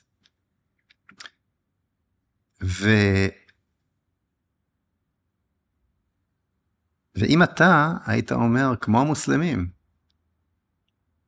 זה הטוב שלי. אני עושה טוב לעולם. מה שראיתם זה רק ההתחלה. הם היו נשארים בבית. אבל כשאתה אמרת, אני טוב, אני יפה, אני כמוך, כן? אתה הגשת את צווארך. אתה אמרת, אני כפוף למוסר הנוצרי. ככה? יאללה, בוא נראה בך את כל החיצים.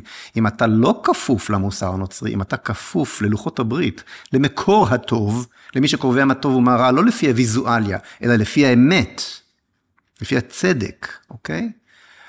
אז אי אפשר לראות בך שום חץ, וממילה לא יורים אותו. הוא עובר לידך, הוא לא מדגדג לך.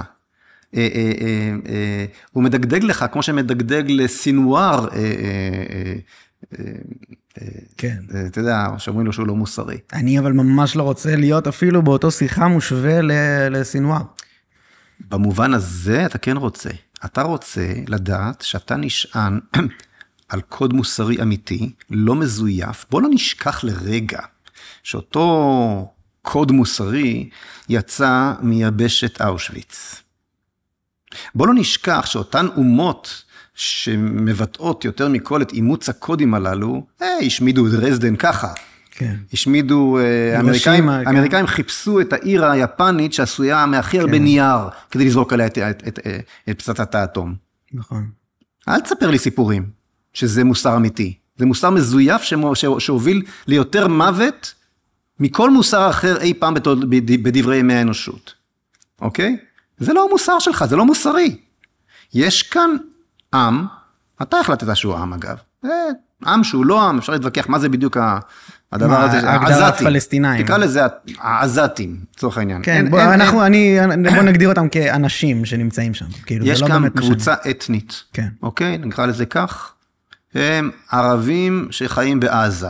אני בכוונה לא משתמש במושג פלסטינים, כי זה שקר. אני מקווה ששכנעתי אותך עד עכשיו שאני לא נוטה לשקר, לא כלפיי ולא כלפיהם. בטח שלא לשקר. אני לא רוצה לאמץ, אין עם שאין לו היסטוריה, זה המצאה, אין דבר, והם גם מודים בזה. אבל יש כאן את העזתים הללו, שהתגבשו כאן שם כאיזושהי קבוצה אתנית, עם כל מיני מאפיינים, שהוכיחו שאין להם זכות קיום בעולם. הם איבדו את זכות קיומם, אישה וטף, לנשום אוויר על פני הגלובוס. איבדו. מצטער. בשביעי לאוקטובר. כן. כן. כן. אין לך מלחמה עם החמאס. זה שקר. זה יכול להיות פעם אחת, המותגים יכולים להתחלף. בסוף, הילדים שהשארת בחיים ב-2014, בצוק איתן, הם אלו שטבחו בך ב-2023. יש לך עסק עם עם. אתה החלטת שהוא עם. בכלל, אין דבר כזה שצבאות נלחמים נגד צבאות. עמים נלחמים נגד עמים. והם מוציאים מקרבם את החיילים ואת העורף, ואת העמים נלחמים נגד עמים. דמו של החייל לא פחות סמוק מדמו של אף אחד אחר. כן. אוקיי? אני רואה וזה בוודאי ובוודאי הדרך שבה הם נלחמים בך. וכשאתה מאמץ דרך אחרת, אתה פושע כלפי הילדים שלך. כשבוגי יעלון החליט לא לזרוק פצצה של טונה, אם אתה לא יודע אם אתם זוכרים, היה רגע שבו כל הנהגת החמאס עשתה טעות איומה וישבה בתוך איזושהי דירה בקומה הראשונה. אבל הערכים הנוצריים שלנו אמרו, תהיה פגיעה סביבתית, כי צריך פצצה של טונה. אז הורידו פצצה של פחות מזה, וכולם יצאו ללא פגע. ודמם של ילדי בארי בכל הראש של בוגי יעלון. הוא לא עשה מעשה מוסרי כשהוא חשב על הפגיעה הסביבתית שם. הוא עשה מעשה לא מוסרי. והוא לא היה אדם טוב, הוא היה אדם רע. וכמוהו כל מפקד חיל האוויר, עד אחרון הטייס, כל מי ששייך להחלטה הזאת. הנה, אתה רואה, אני מתחיל להתעצבן. כן, לא, וזה דרך אגב, הייתה שאלה מקודם ששאלתי אותך שלא ממש נקבנו בשמות ובתפקידים אפילו, על האשמים עכשיו. כי אני רואה עכשיו את בוגי, מאשים את ביבי, וזה מאשים את ההוא, כולם אשמים. מה, כל אחד כולם בתוך הג'יפה הזאת. מה אתה חושב שיקרה? מי יותר מי פחות. מה אתה חושב שהם... כולם צריכים לעוף לכל הרוחות. אבל נראה לך בפועל שזה יקרה? כנראה שנצטרך לעבור עוד כמה טלטלות. כן. אבל כל עוד הם שם, לעולם לא ננצח, לעולם לא יהיה שלום. צריך להבין שכשלא מנצחים, השלום לא מתחיל. אוקיי? אתה לא יודע מי אתה בורח מהזהות שלך. כשאתה בורח מהזהות שלך, אתה לא יודע מי האויב שלך. אתה לא יודע מי האויב שלך, אתה לא יכול לנצח. אתה לא יכול לנצח, המלחמה לא נגמרת. וכשהמלחמה לא נגמרת, השלום לא מתחיל. כן. אבל לא ראית... אתה צריך להבין, קודם כל, חייב להיות לך נקודת המרכז, backbone הזה, מי אני בכלל? מה אני עושה פה? להבין שאני צודק, להבין שאני טוב, להבין שהארץ הזאת היא שלי, לא שלו. אתה יודע מה אנחנו מספרים לעצמנו היום? מה הסיפור שלנו? שאיתו אנחנו באים לכל העולם, אנחנו מספרים לעולם סיפור כזה. במקום לספר את הסיפור שבלפור האמין בו, מה הסיפור שאנחנו מספרים? מקלט. אנחנו אומרים ככה, כן, בערך, אנחנו אומרים ככה, תשמעו, מה לעשות? שרפו אותנו באושוויץ, אז ברחנו לפה, והייתה מלחמה, ו600 כפרים ערביים עזבו, לא רצינו, כן רצינו. זה היה ב-48, אחר כך ב-67 היה עוד קצת מלחמה, וכבשנו עד הירדן. בואו, קחו נחזיר לכם מה שלקחנו מכם ב-67, ותוותרו לנו על מה שלקחנו מכם ב-48. זה הטיעון שלנו. ככה אנחנו נראה. נו. לא חזק. נו, לא עובד, נכון? לא עובד. איפה, חתיכת צדק אין לנו? חתיכת מוסר אין לנו? חתיכת אמת אין לנו? כל כך אנחנו בורחים מהזהות שלנו, אל הפרקטיקה האוסלואידית הזאת של נדל"ן ו-cut your losses ובאמצע ונהיה הגיוניים ולראש של ניתן להם עוד ועוד כסף, אז הם ישמינו ויהיה להם טוב והם לא יתקיפו בכלל לא מדברים על צדק. ומקבלים בסוף את ברי. כי פשוט קשה לדבר על צדק שהשני בטוח בצדק שלו באותו מידה. אז תשמע טוב, דניאל. לא קרה לי פעם אחת. שהיה לי דיבור אמיתי עם ערבי, והיו לי כולל רופא באחד מבתי החולים בארץ, רק לפני חודש. עצר אותי כשנכנסתי לבקר באחד מבתי החולים הגדולים בארץ, ביקש לשוחח איתי ככה, בחור מתוק, ואינטליגנטי מאוד. וגם חברי כנסת ערבים. לא קרה לי פעם אחת, שערבי שאל אותי, בזכות מה אתה כאן, ואמרתי לו, אלוהים, שהוא לא הסכים איתי. ובאותו רגע נגמר הדיון. פעם אחת לא. אבל זה ערבי ישראלי. לא, זה לא קשור. כל הטענה שלו, גם של ההוא בעזה. לא, ובאיראן. אותו דבר. גם אצלו בקוראן כתוב שעזה שלך. בקוראן, אלוהים נתן את ארץ ישראל ליהודים. אז איך הוא מסביר את זה? כי אתה כבר לא יהודי. אני אמרתי לך שאתה כן יהודי, אבל הוא מסתכל עליך, אתה לא יהודי. אתה שומר שבת, אתה אוכל חזיר. איזה יהודי אוכל חזיר? אתה לא יהודי, אתה קולוניאליסט אירופאי. מתייוון. איך שלא תקרא לזה, לכן הוא נלחם בך. כי אתה לא אתה. ואתה רוצה להגיד שאם כולנו היינו יהודים שומרי מצוות, לא היה לנו מלחמה? אם היינו מתחברים אל עצמנו, אל הברית, אז אני לא אוהב מה... אם היינו מחוברים לברית, עם תודעה של אנחנו בברית ובייעוד, כל אחד ברמת השמירת מצוות שלו, לא נכנס כרגע לזה. אבל אם היינו מדברים מתוך התודעה שאני עכשיו מדבר עליה, כרגע היינו כבר בשלום הרבה שנים. זה לא שהם היו אוהבים אותנו, ולא שלא היה פה ושם סכסוכים, היינו במקום אחר לחלוטין. איך זה נראה לך? כי כאילו אנחנו נמצאים, איך שאני רואה את זה... אתה עוד לא מבין שהקונפליקט כאן הוא קונפליקט דתי? אתה חושב שהוא באמת על שטחים? הוא אומר לך שזה לא על שטחים. לא, בוא נגיד, בשביעי לעשירים הראו לנו מאוד שזה לא על נדל"ן. זה לא הנדל"ן, הוא אומר לך, אז אולי תאמין לו. אני מאמין לו, אני מאמין.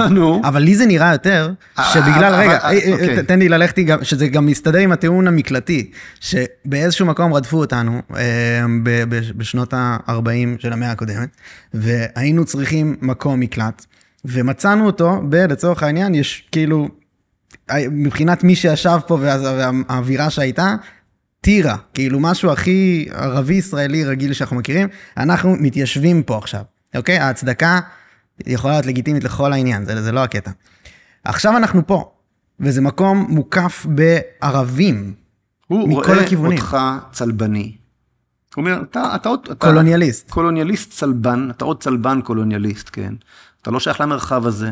בדיוק, זה מה שאני אומר. הוא יש לו אנטנות אמוניות הרבה יותר ארוכות משלך ומשלי ביחד, כי כך הוא בנוי, ואני מסיר בפניו את הכובע על הנקודה הזאת, אגב, אוקיי? והוא מבין שאתה לא שייך. בדיוק. הוא אומר, אין לך פה מקום. אתה לא היהודי שלו הקוראן התכוון, אתה בסך הכל איזה קולוניאליסט אירופאי. ציוני. אגב, אמר לי את זה חבר כנסת ערבי, בצורה הכי מפורשת, אתה בסך הכל קולוניאליסט. הוא אמר לי חבר כנסת ערבי, אני מתלבט אם לומר את שמו או לא, כי כבר חצי יודעים, חצי מהעולם יודע מי זה, אז לא משנה, זה לא חשוב. לא חשוב? זה לא חשוב. הוא גם הכחיש, מה זה חשוב, כן אמרת, לא. אחד מהחברי הכנסת. אחד מהווקלים והרציניים שבהם, אוקיי, אמר לי, פעם, לא פעם, זה היה בזמן קצר אחרי שנכנסתי לכנסת, ביקש לדבר איתי ככה על כוס קפה, בארבע עיניים, ואמר לי, ארץ ישראל, שאתה תמיד מדבר עליה, איפה הגבולות שלה?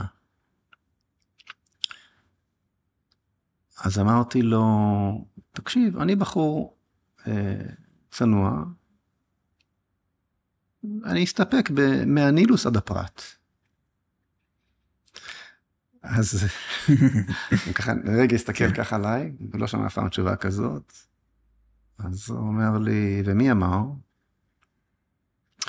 אמרתי לו, אלוהים, ככה הצבעתי לתקרה של הכנסת, שם ישבנו מאחורי הפרסה, מה שנקרא, יש מין כזה פינת קפה כזו של הח"כים, מאחורי המליאה. כן. הצבעתי על התקרה של הכנסת, אמרתי לו, אלוהים, היד שלי עוד הייתה ככה תלויה באוויר, עוד לא ירדה, הוא כבר אמר לי, אתה צודק. הארץ ישראל היא שלכם, וגם אצלנו בקוראן זה מה שכתוב. אז איך זה מסתדר? אבל אז הוא המשיך. אמר לי, אבל אתה שקרן. אמרתי לו, למה אתה קורא לי שקרן? יושבים פעם ראשונה, כוסים, ככה אתה מדבר? הוא אומר לי, כן, אתה שקרן. אמרתי לו, למה? אז הוא אומר לי, כי אתה לא ציוני. איתך אני אסתדר, הוא אומר לי. עם הציונים בחיים לא. הציונים, הוא אומר, הם בסך הכל קולוניאליסטים אירופאים שבאו לכבוש את הארץ, שלא שייכים לכאן, איתך נסתדר. איך זה הגיוני? כאילו, באמת. אחרי כל מה שהסברתי עכשיו, זה עדיין לא נשמע לך הגיוני? לא, אני מבין איך זה, אני לא מבין איך בפועל אנשים מחזיקים ככה בדעה הזאת שהם לא יהודים. שמה? שהם לא יהודים בעצמם. איך זה יסתדר לא? איך זה יסתדר לא?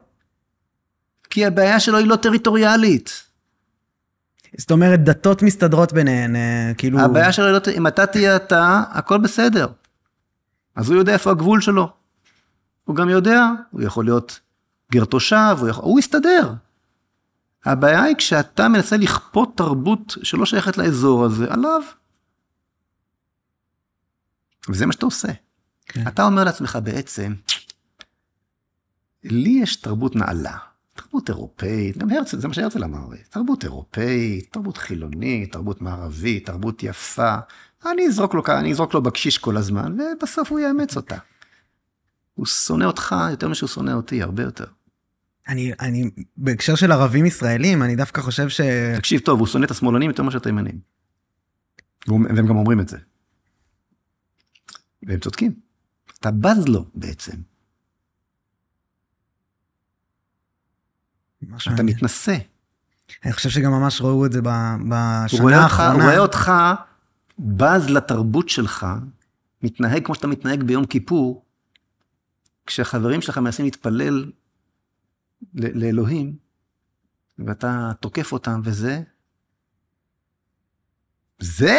זה היהודים שכתוב בקוראן שהארץ שלהם? צחקת אותי. הוא צודק. הוא צודק. אתה אומר שזה מקור של הדבר הזה, זה זלזול. התנסות. אתה לא שייך לכאן.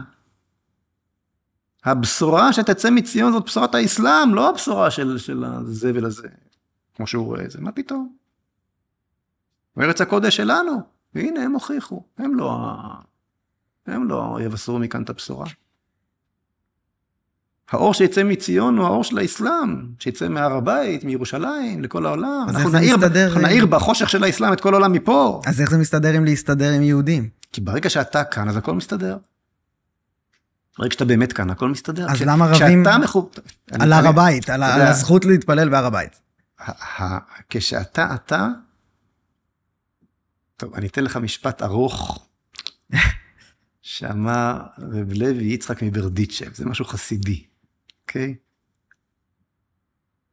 אבל זה מאוד מאוד עמוק, אוקיי? הוא אמר ככה, כשאני אני, כי אני אני, ואתה אתה, כי אתה אתה, אז אני ואתה אתה. אבל כשאני אני, כי אתה אתה, ואתה אתה, כשאני אני, אז אני לא אני ואתה לא אתה. כלומר, כשאני יודע מי אני, אתה יודע מי אתה. אנחנו יודעים איפה, כל אחד מאיתנו יש לו את הזהות שלו, הברורה, ואנחנו יודעים איפה היא מתחילה ואיפה נגמרת, וכל אחד יודע את מקומו, אז יש שלום. אבל כשאף אחד לא יודע את זהותו, תמיד תהיה מלחמה. מי שמסוכסך עם עצמו, בפסיכולוגיה אנחנו יודעים את זה, מי שמסוכסך עם עצמו, מסוכסך גם עם שכניו, תמיד. נכון? כשתיסגר על הזהות שלך, אפרופו זהות, המפלגה שהקמתי, כן? כשתיסגר על הזהות שלך, יהיה לך שלום עם שכניך, ולא דקה אחת קודם. אבל כשזה יקרה, השלום יבוא הרבה יותר מהר ממה שאתה חושב. כי זה כל מה שהוא רוצה ממך, שתהיה אתה. הוא יודע מי הוא. הוא יודע שלא שייך לכאן. אבל הוא לא, כי בפועל יש על זה מריבות. אוקיי. אבל בפועל, אולי המנהיגים כן. המריבות הן רק בגלל שאתה ניסית להשליט עליו את התרבות המערבית שלך. אם אתה היית בא לכאן בשמך, היה לך שלום, המלחמה לא הייתה מתחילה. אם היית בא לכאן מתוך התודעה שבלפור התכוון, המלחמות לא היו מתחילות בכלל. זה לא קצת... מטאפיזי, לא מתחבר. לא, איך אומרים? שכאילו הכל טוב, נו, איך זה נקרא? אוטופי. אוטופי, זה לא קצת אוטופי? זה המילה שחיפשת. כן, זו המילה שחיפשתי. זאת האמת. זאת האמת. זה הסיפור של עם ישראל. זה הסיפור של האזור. כרגע אנחנו בצרה איומה. קיומה של מדינת ישראל, לחזור אל המציאות העכשווית. כן. כי אי אפשר להישאר רק לא, לגמרי. במטאפיזיקה, חייבים גם להוריד את הדברים למטה, כן? אנחנו סובבים סביב עצמנו, כמו ג'וקים מסוממים בבקבוק, כמו שאמר פעם רפול. אבל זה לא הם, זה אנחנו. נכון. אנחנו מזמינים את האמריקאים, ובעצם כבר מסרנו להם את המפתחות של המדינה. זה מטורף, מטורף. ההנהגה שלנו פועלת מתוך ייאוש מוחלט מהסיפור הישראלי. העם מדהים. העם מגלה תעצומות נפש. אני בדרך לכאן, אני שומע ראיון אצל קלמן ליבסקין, עם אבא שעכשיו שיקל את שני בניו, משפחה דתייה, הוא רב, שיקל את שני בניו שהם התנדבו ביום שבת, שאמרו, הבינו מה קורה, נכנסו למכונית, הלכו לעזור, לחלץ, לוחמי סיירות כאלה וזה, נהרגו לו שני בנים, שיכולו להישאר בבית, כמוני עד מוצאי שבת לפני שפותחים את הרדיו.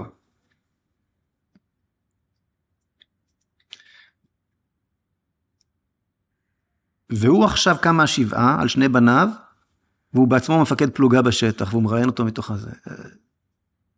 אחרי שהוא יקריב שני בנים, הוא בעצמו הולך. ויש לו עוד 3 בנים בצבא, עכשיו מגויסים. זה העם שלנו, יש לנו עם מדהים. מדהים זה לא מילה, לא היו דברים כאלה בדברי ימי ישראל, לא היה ב-48, מעולם לא היה, לא חלוצים, לא עלייה שנייה, לא כלום. מה שיש עכשיו זה יותר מאי פעם. זה לא, כאילו, זה קצת הקבוצה אבל ההנהגה, בקיצוניות השנייה. ההנהגה לא יודעת לקחת את הרוח הזאת ולחבר אותה לגיאופוליטיקה ולהגיד זהו, עשינו טעות, הולכים מכאן, במקום לכאן. ההנהגה שלמה שנבנתה מתוך התומעה הזאת של אוסלו, שאני אומר תומעה, זה תומעה מנטלית, תומעה מוסרית, תומעה אינטלקטואלית. מה שאתה רוצה. שלא לדבר על שחיתות איומה, מתוך החיבור הזה לסיוע האמריקאי, וכל אחד כבר מחפש את הפינה שלו עם קרן וקסנר, והמקום הבא בפוליטיקה, והפנסיות התקציביות, ונבנתה כאן הנהגה שלמה, גם צבאית וגם פוליטית, של מי שמתמרח בזוהמה הזאת של אוסלו, ומי שלא נשאר מאחור, והשכבת הזוהמה הזאת מחזיקה היום את העם המדהים הזה. הם כולם צריכים לעוף לכל הרוחות. כולם. אני אשמח... אי אפשר שמי שינהל את המשבר הקשה ביותר בתולדותיה של מדינת ישראל, כולל 48, יבוא מתוך השכבה הזאת, שגרמה לדבר הזה. אי אפשר. כן. אז אני שומע פה כמה דברים. דבר ראשון, הקרע בעם שהיה פה מראש, שאיתו הגענו לסיפור הזה, שהוא בעקבות הרפורמה וכל הדברים האלה, שאין צריך להיכנס לזה, כי אני כבר לא יודע גם כמה זה רלוונטי, אבל מה שכן רלוונטי, זה ההסתכלות של כל צד על הצד השני.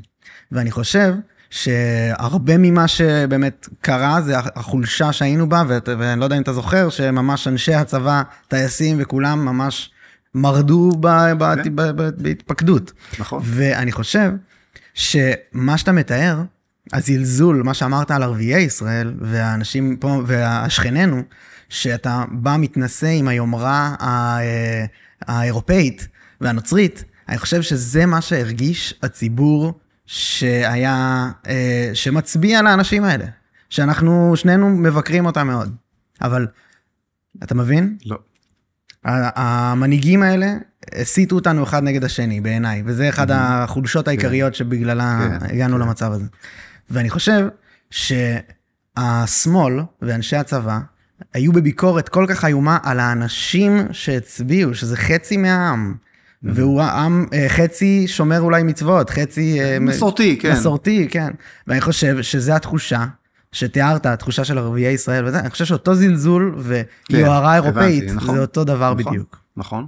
אוקיי, אז זה דבר ראשון שאני חושב שאנחנו, הדיבור על האיחוד ומה שאתה מתאר, ההתגייסות ההמונית והיפה שקורית עכשיו, והעם שלנו שהוא מדהים, אין את, באמת ההנהגה לא מעודדת את ההתלכדות הזאת בשום צורה. ההנהגה מעודדת את הזלזול ואת המריבות. שוב, תראה, מדינת ישראל קמה על יסוד שני אתוסים מכוננים סותרים. מדינות קמות, או חברות קמות, או רעיונות, כן? כן. הרפובליקה הרביעית או השלישית, כן, אחרי המהפכה הצרפתית, אז יש שם איזשהו אתוס מכונן חדש, אתוס הנאורות, אתוס עולם ישן עדי יסוד נחריבה, אתוס, אני יודע מה, ליברטה, חירות, שלום, אחווה, אני יודע מה. יש איזשהו אתוס, שעליו אנחנו עכשיו הולכים. אותו דבר המהפכה האמריקאית. מדינת ישראל קמה על יסוד שני אתוסים מכוננים, לא אחד, וסותרים אחד את השני, האתוס הישראלי והאתוס היהודי. נכון.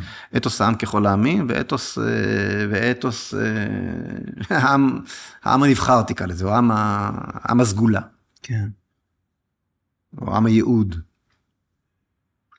והדבר הזה הגיע לפיצוץ הכי גדול שלו, כן, משך לשני הכיוונים. היה פה הרבה מאוד תהליכים, אנחנו לא נפתח את זה עכשיו, כי זה גם, אבל זה לגמרי, ניתוח הרבה יותר עמוק. ההתפוררות הזאת של העם מזה. אבל מה שאני רוצה לומר הוא ששני האתוסים הללו, לא נפטרו בעקבות תהליכים שקרו עכשיו, אלא נדחקו הצידה. ואנחנו בהחלט רואים כרגע, וברוך השם, אני חייב לומר, אני אפילו קצת מתבייש לומר, שתוך כדי הזוועה הזאת שהייתה פה בשנה, בכמעט שנה, או 9 חודשים, 9 ירחי לידה של מה שקרה בשמחת תורה, אילונו, כן? 9 ירחי לידה של שנאת חינם מטורפת. בדיוק. וכמו שאמרתי, אני קצת מתבייש לומר שהיו רגעים שבהם ייחלתי לאיזה מלחמה, שתתקן לנו את הדבר הזה. ראית את המערכון של שאולי? מארץ נדרת? כן, לא, אני אמרתי לעצמי, אולי אני כבר מעדיף שתהיה פה מלחמה, ויפסק הדבר הזה. מלחמה חיצונית? כן. כן. שתציל אותנו מעצמנו. יכול להיות שזה מה שקרה. איך אומרים באנגלית? Be careful what you wish for. כן. אבל, אז כן, זה פתר זמנית, בוא נקווה שלא זמנית, אתה לא רואה יותר את הטרפת הזאת שברחובות, את הקמפיינים המזעזעים, הכל בכסף זר אגב, כסף מדינתי,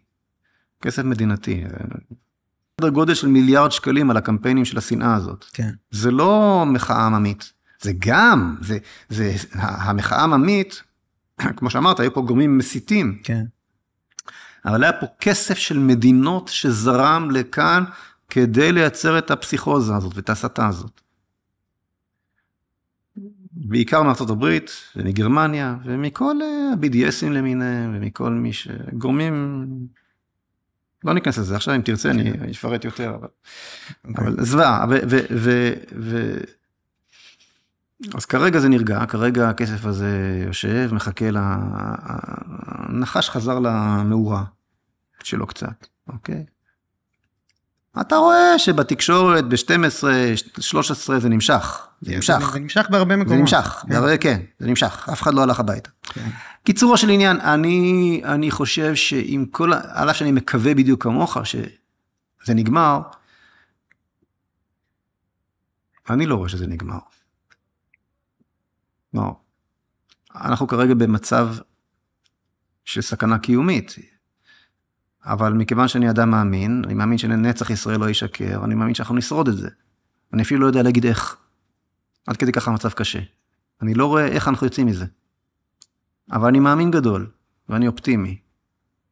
כי אנחנו עם הנצח, והקדוש ברוך הוא לא הביא אותנו לכאן אחרי 2000 שנה, כפי שהבטיח לנו אחד לאחד, בתורה ובנביאים ובכתובים.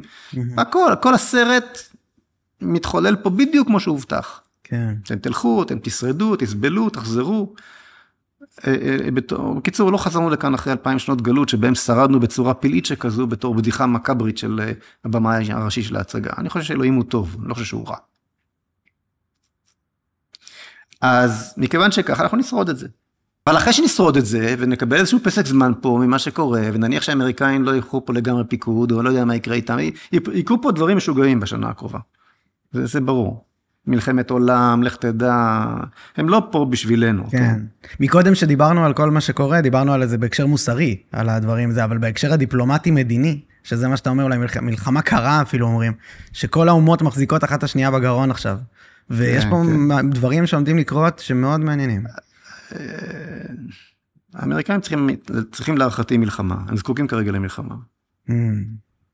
הם יודעים לייצר מלחמות במקומות שמתאים לאינטרסים שלהם. והם כרגע זקוקים כאן למלחמה. לא ניכנס לזה כרגע, כי זה לא העניין, אבל העניין הוא מה שדיברתי עליו זה שאני לא רואה הפער הזה, או הסתירה המהותית שבין האתוסים המכוננים, נפתרה. והדיבור שהיה לנו כאן עד עכשיו, הוא לא מדובר. וזה העניין. רק הדיבור הזה יכול לייצר את הסינתזה שבין הישראלי והיהודי. אתה מאמין בסינתזה? ועוד איך, אני הקמתי מפלגה בגלל זה. אני כתבתי ספר מצע שלם שמראה איך מייצרים את הסינתזה. כן. אני לא מאמין באמנת גביזון מידן. אני לא מאמין בוא נסתדר אחד עם השני. אני לא מאמין, אני לא רוצה להסתדר איתך. אני רוצה להיות איתך. מכוונים לאותה מטרה. האם לאותו חזון. גם עם מנהיגי המחאה לצורך העניין שהייתה? כן, כולם, לא אכפת לי, ממש. אתה יהודי בדיוק כמוני. אני רוצה שתבין שיש לנו בשורה של חירות ושל שלום לעולם כולו. אני רוצה שתצא מהייאוש, שידלק לך זיק בעיניים, תבין שיש לך משימה. אתה חלק משלם שהוא הרבה הרבה הרבה הרבה יותר גדול מסכום חלקיו. וברגע שאתה מחובר לשלם הזה, אף אחד לא יכול עליך. בטח לא חמאס, בטח לא ג'רלד פורד, נושא את המטוסים ג'רלד פורד, בטח לא זה. אבל כשאתה התפרקת מזה, אתה כלום. אין לך אפילו את מה שיוצר עם באופן טבעי, את האדמה מתחת לרגליים. מזה התחלנו. כן. כי את הייעוד שבא מתוך הברית שהפכה אותך לעם, זרקת, אז אתה כבר לא עם. חזרת להיות היהודי של קישינייב, שאפשר לטבוח בו והוא לא יכול להגיב. חשבת שאם תבוא לארץ ישראל, כבר לא תהיה היהודי של העיירה שטובחים בו ואונסים את נשותיו וכו'. חשבת, נכון? אז באת לארץ ישראל, השלת מעליך את כל הגלותיות הזאת של שמירת שבת והכשרות וכל הקשקושים הללו, אימצת את התרבות הנאורה של העמים, נהיית גיבור גדול, הקמת צבא עם חיל אוויר ואוגדות שריון, והרבה הייטק ואיזה יופי, ואונסים את נשותיך ושורפים את ילדיך, בדיוק אותו דבר. בדיוק אותו דבר. כי אתה אפילו לא עם, כשאיבדת את החיבור הזה. המילה אוטופיה שוב עולה לי, שאני מרגיש רק שהאנשים שבישרו אוטופיה לאורך ההיסטוריה, הם הרוצחי המונים הגדולים ביותר. ואני חושש מאוטופיה, אני חושש מעולם שבו הכל טוב, כי אני חושב שאולי צריך איזושהי הסכמה לזה שזה פשוט ככה. מה שאני מדבר עליו, הוא לא איזושהי בשורה של איזה מניפסט קומוניסטי. הוא לא בשורה של מי שכתב את הקפיטל, והוא לא בשורה של מי שכתב את מיינקאמפ. בדיוק. מה שנדבר עליו הוא בשורה שכבר אומצה על ידי כל האנושות. הרי כל תרבות המערב מבוססת על התנ"ך. נכון. אני לא כתבתי איזה מניפסט. פרטי, איזה אוטופיה של איזה חוכמולוג, שמניע המונים להאמין באיזשהו אליל חדש. אני לא עולם ישן עד יסוד נחריבה. כן. ממש לא. אני לא טוען שאתה כזה. אני הבנתי. כן. אני פשוט יהודי. זה הכל. אבל להגיד ואני לא מתבייש להיות יהודי. אני לא מתבייש, לא בבשורה שלי, בבשורה שעמי שמר ב-3,335 השנים האחרונות, מאז מתן תורה, לא מתבייש. כן, אני מנסה לתרגם אותה ככל יכולתי הצנועה למציאות הגיאופוליטית המודרנית. כן. אבל אני לא בא עם שום אוטופיה. והשתדלתי להסביר לך ולהראות לך שהאנושות הטובה ורובה כזו, מצפה ומייחלת ממך להיות אתה. זה הכל. אני את זה מקבל, וממש כאילו למדתי. זה כל מה שאני רוצה. כן. שתהיה אתה. אני רק מקווה שהבנת למה זה נשמע לי אוטופי לא זה. זה מפחיד, פתאום להיות מחובר למשהו גדול. לא בקטע כזה. חשבתי שאני יכול להיות כזה קטן, לשבת לשעות קפה בשייקין. לא, זה פשוט, יש איזה שהם הכרחים טבעיים בלהיות אדם, אני חושב, ובלהיות חברה, ובלהיות זה, ואני חושב שיש הרבה סתירות באידיאולוגיה שמנסה לכפות על הטבעיות הזאת אולי משהו. ואז עולה לי פשוט המילה אוטופיה, שכאילו כן, יש... רק שכאן לא מדובר באידיאולוגיה, כאן מדובר בהתגלות שמקובלת על כל העולם הנוצרי, על כל העולם המוסלמי, וגם על רוב העולם היהודי. כלומר, על רוב האנושות. הסיפור התנ"כי של עם ישראל, הוא הבסיס שלא רק שאינו מוכחש, אלא שעליו נשענות גם הנצרות והאסלאם. כלומר, כל תרבות המערב נשענת על הסיפור שלך. זו לא אידיאולוגיה. זה הבסיס המוסרי של המערב כולו. מי שדחק את מציאות האל והפך את האתאיזם לאידיאולוגיה היה הקומוניזם, שהוביל לערימת הגולגלות הגדולה ביותר בדברי ימי האנושות.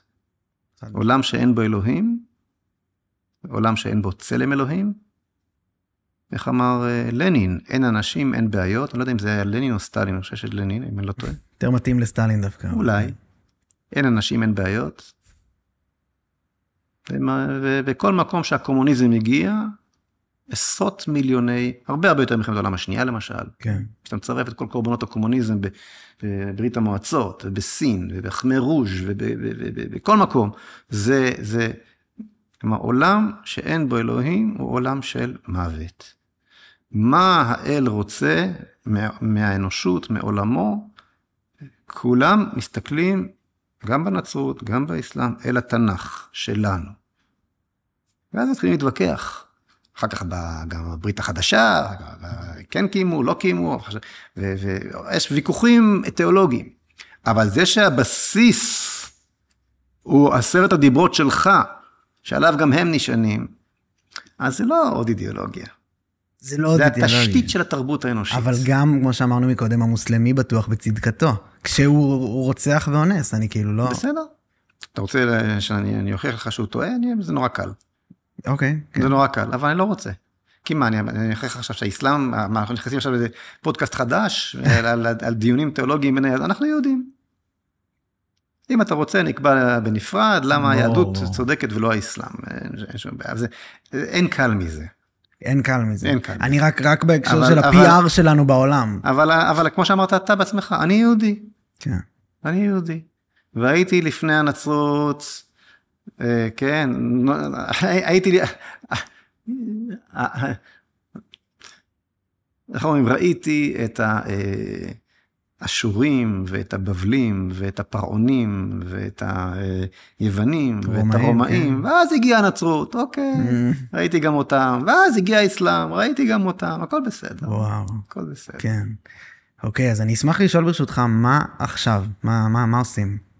גם בהקשר של האשמים, וגם בהקשר של המלחמה עצמה. תראה, היה לי ברור מן הרגע הראשון, שזה לא הולך להיות יותר מאשר עוד סבב מפואר, זאת אומרת, תבוסה. עכשיו, פה זה לא סתם מאוד תפוסה, כפי שהיו הסבבים הקודמים. אני גם טענתי אז שהובסנו, אחרי צוק איתן, אחרי מלחמת העולם השנייה. תפוסה היא התקפלות, כאילו. חמאס הולך לצאת מכאן, הסיפור הזה כשידוע על העליונה, חיזבאללה, ושוב, כי אתה לא יודע מי האויב, אתה לא מסוגל לנצח, אתה פועל מתוך מערכת ערכית שכנועה אליו, אתה מביא לכאן את האמריקאים, כל החבילה היא תוצאה של מה שדיברנו עכשיו.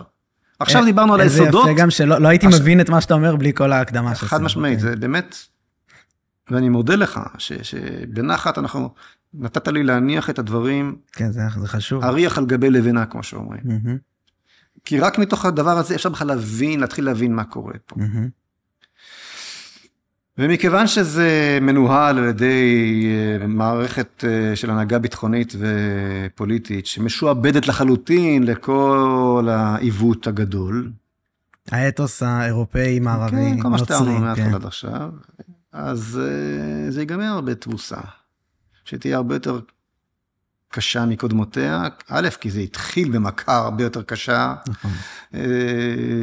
וב', כי הפעם גם הראינו את האמריקאים לכאן, ולך תדע איך זה יסתיים וכו'. אז אנחנו בסיטואציה איומה ונוראה. יש דרך לפעול? זה ברור, יש את הטווח הקצר ואת הטווח הארוך, או הבינוני. בטווח הקצר,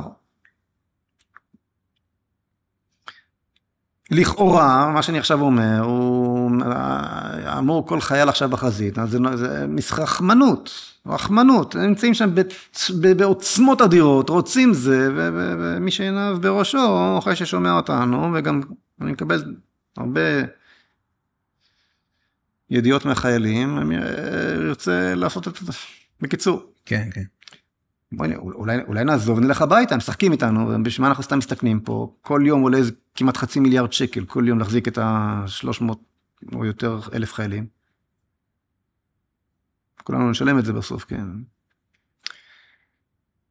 אני אומר לא.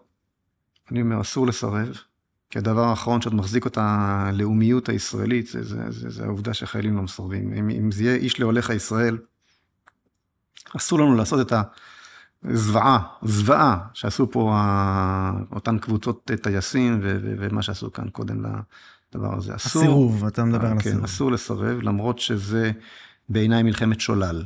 אם הבנת אותי עד עכשיו, אז אתה מבין שזאת מלחמת שולל. אבל אסור לסרב ולו בשביל להחזיק את הלאומיות הישראלית.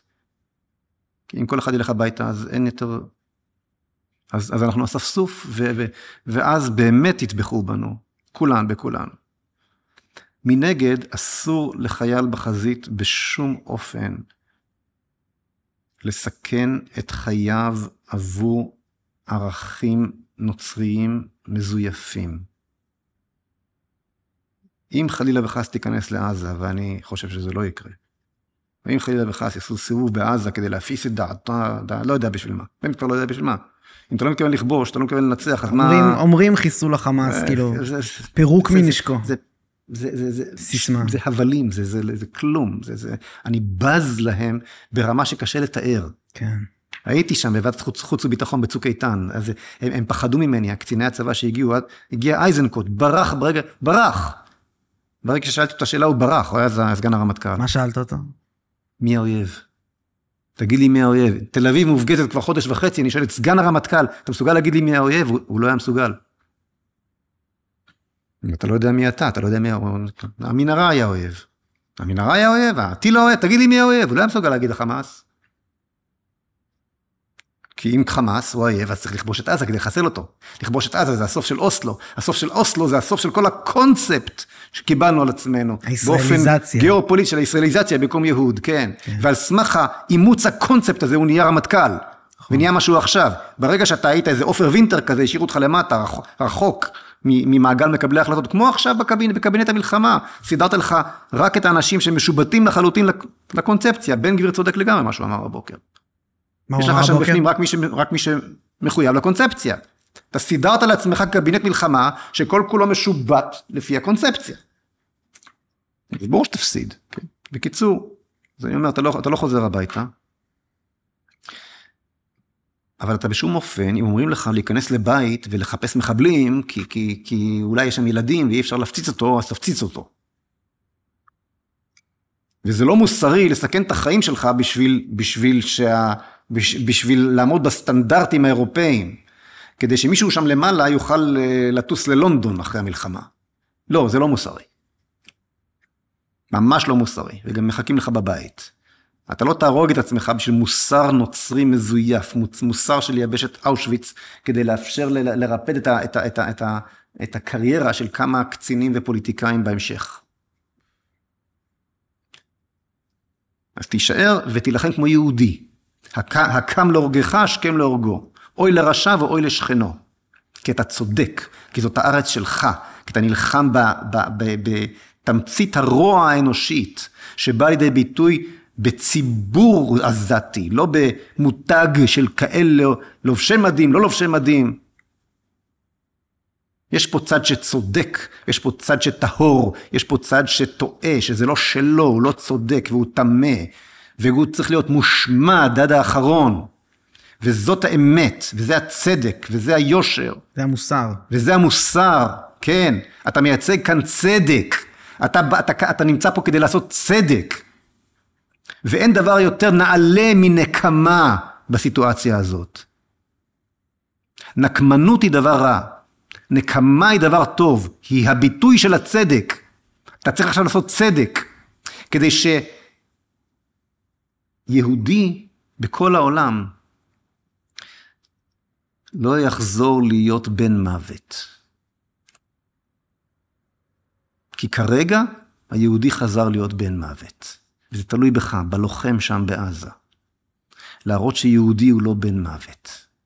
מה קורה כשלוקחים אם ובנותיה ומצעידים ככה במצעד השפלה שכזה ועוד קורטים ראשים לילדים יהודיים ושורפים אותם? מה קורה באותו רגע? נקמה שבאמת לא ברא השטן. כי עם ישראל קם על רגליו. ואז לא יהיה לך את ההפגנות האנטישמיות האלה בשום מקום. אמרה לי, אני לא אשכח את זה, אמרה לי, יהודייה בשיקגו לפני הרבה שנים, אולי לפני 20 שנה. התארחתי בביתה, ואז אחרי שנתתי את ההרצאה שלי שם באותו ערב, ישבנו שתינו כוס קפה, היא אמרה לי, תקשיב, עד מלחמת ששת הימים, המגן דוד, דיברה במבטא כזה אמריקאי, המגן דוד היה בפנים. מלא אנטישמיות פה בשיקגו. היה מצעד בסקוקי של נאצים, מי שזוכר. אחרי מלחמת ששת הימים, הוצאתי את המגן דוד, הסתובבתי בחוץ, אף אחד לא אמר מילה. הצדק בא לידי ביטוי בעשרות אלפי גוויות של חיילים מצרים וסורים לאורך סיני. פתאום אין אנטישמיות. אבל כשאתה פרסמת את התמונות של הזוועה שעשו לך, הלכת והראית בכל העולם, תראו כמה שאני מסכן, אז קיבלת קצת אהדה נוצרית כזאת לכמה דקות. וואו. 5 דקות אחר כך, מה קיבלת? 250,000 מפגינים בעד עזה. זה מה שקיבלת. זה התפקיד של החייל עכשיו, להחזיר את זכות הקיום של היהודי באשר הוא. איך? על ידי נקמה איומה ונוראה. וזה טוב, וזה מוסרי, וזה צודק. זה לא הכרחי. זה גם נכון. לא כי זה הכרחי, כי זה מוסרי. כי ככה אתה מחזיר את הטוב לעולם. דיברת על המלחמה, The Great War, מלחמת העולם הראשונה.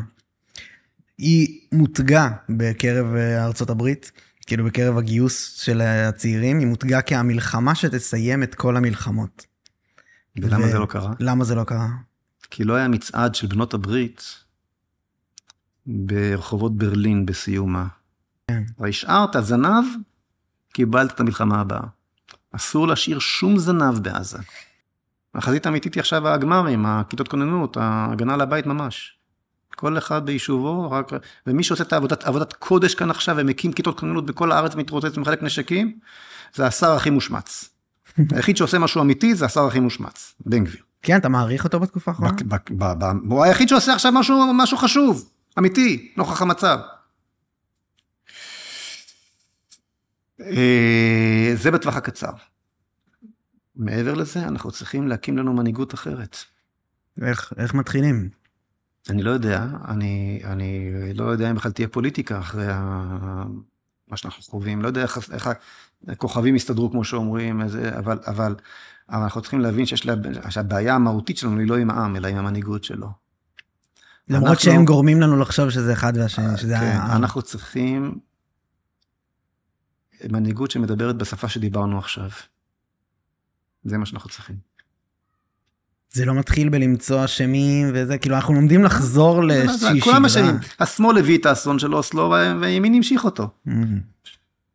השמאל אשם יותר. להיות כנים, השמאל אשם יותר. אבל הימין לא הייתה מעולם תשובה, אלטרנטיבה משלו. אז הוא רק ידע לצעוק למה לא שמאל, אבל הוא לא ידע להגיד מה כן. והנלוזים שבתוכו, לא ננקוב בשמות, הצטרפו. ביבי רץ וחיבק את ערפאת כבר ב-96. לא היה לו משהו, כן? כן. הרוב הימין הצטרף לזוהמה של אוסלו שהביאה אלינו השמאל. הוא עשה גם זוועות משל עצמו בעיניי. כן, ואחר כך גם שחרר את שליט, מי ששחרר את שליט היה ביבי. ההאשמות האלה מטופשות. כי בסוף, זה נכון שהשמאל הביא את האסון, אבל הימין הצטרף אליו. אז מה אני אעשה עכשיו? אני אשים את מי? את מה? אז זה... הבנתי, כן. צריך להסתכל על זה רחב, זה לא אירוע אחד. זה לא אירוע אחד. זה לא הוא אשם, אני אשם. אוקיי. כן. 100%. טוב, אז אנחנו באמת, יש לי כאילו עוד 1000 דברים בשביל לדבר. תזמין אותי שוב. כן, נעשה לגמרי. אוקיי, טוב, אז ממש ממש תודה רבה למשה פייגלין שהתארח. תודה רבה לכל מי שהאזין וצפה, היה לי באמת מרתק. תראה באמת בפעמים הבאות. יופי, נהדר. תודה רבה, היה מרתק.